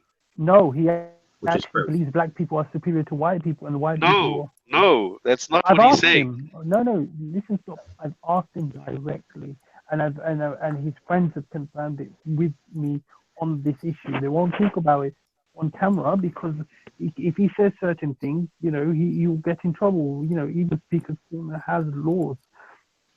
The problem with Sarah, asked him, and he just laughed about it. Yeah, he will never answer you. He will never give you a direct answer. Now, Sarah is very articulate. Obviously, he was an actor before. He's been coming to Speaker's Corner for a number of years, and he wasn't as hardcore. Initially, he would just make the odd comment, make a few questions, and then walk off or have a debate. What's happened is he's come across these Muslim hardcore kind of Muslims, the Wahhabi kind of aggressive dawah. And, he seems to have really got fed up by it. And he's really been pushing that. So he's been having these debates, and some of the debates, people just don't listen to him. And I think he gets frustrated. But at the same time, he's also become much more entrenched in his own position. We're going back to Titan's TV. Okay, but hang on. Sarah said, what is it specifically that you like or don't like, or what you criticize? Okay, what I like about Sarah is he's articulate. He asks intelligent questions generally. He used to. What I don't like about Sarah is that he doesn't seem to want to listen anymore. is become so entrenched. I'll give you an example. So we were talking a few weeks ago, was the Prophet ﷺ white? And he was saying, oh, the Prophet ﷺ is white, blah, blah, blah.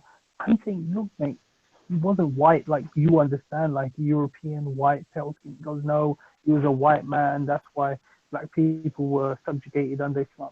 He just went off on one. And when you're talking to someone, you're showing them alternative views, and they're not listening. You don't get anywhere. His friend Yeah, but that's what the texts say. Sorry? That is what the hadiths say. We'll go into that another time, but that was just as a way of example. And there's a few other things. So what he's recently been doing is he's been pushing, this whole that the Prophet ﷺ married a 9-year-old, this, that, the other. We had this discussion a few weeks ago. He married a 6-year-old. Yeah, so he was betrothed to her at 6 and he married her at 9. Now that's always been debated, and I made. He married her means he had sex with her, and to betroth is to marry her. That's a sole ahad hadith in Bukhari. Obviously, those who know my position know I completely disagree with that. And we had that, and we had this discussion on Titan's TV. Because of that discussion, and you probably never answered. He's been carrying on with that sort of kind of rhetoric.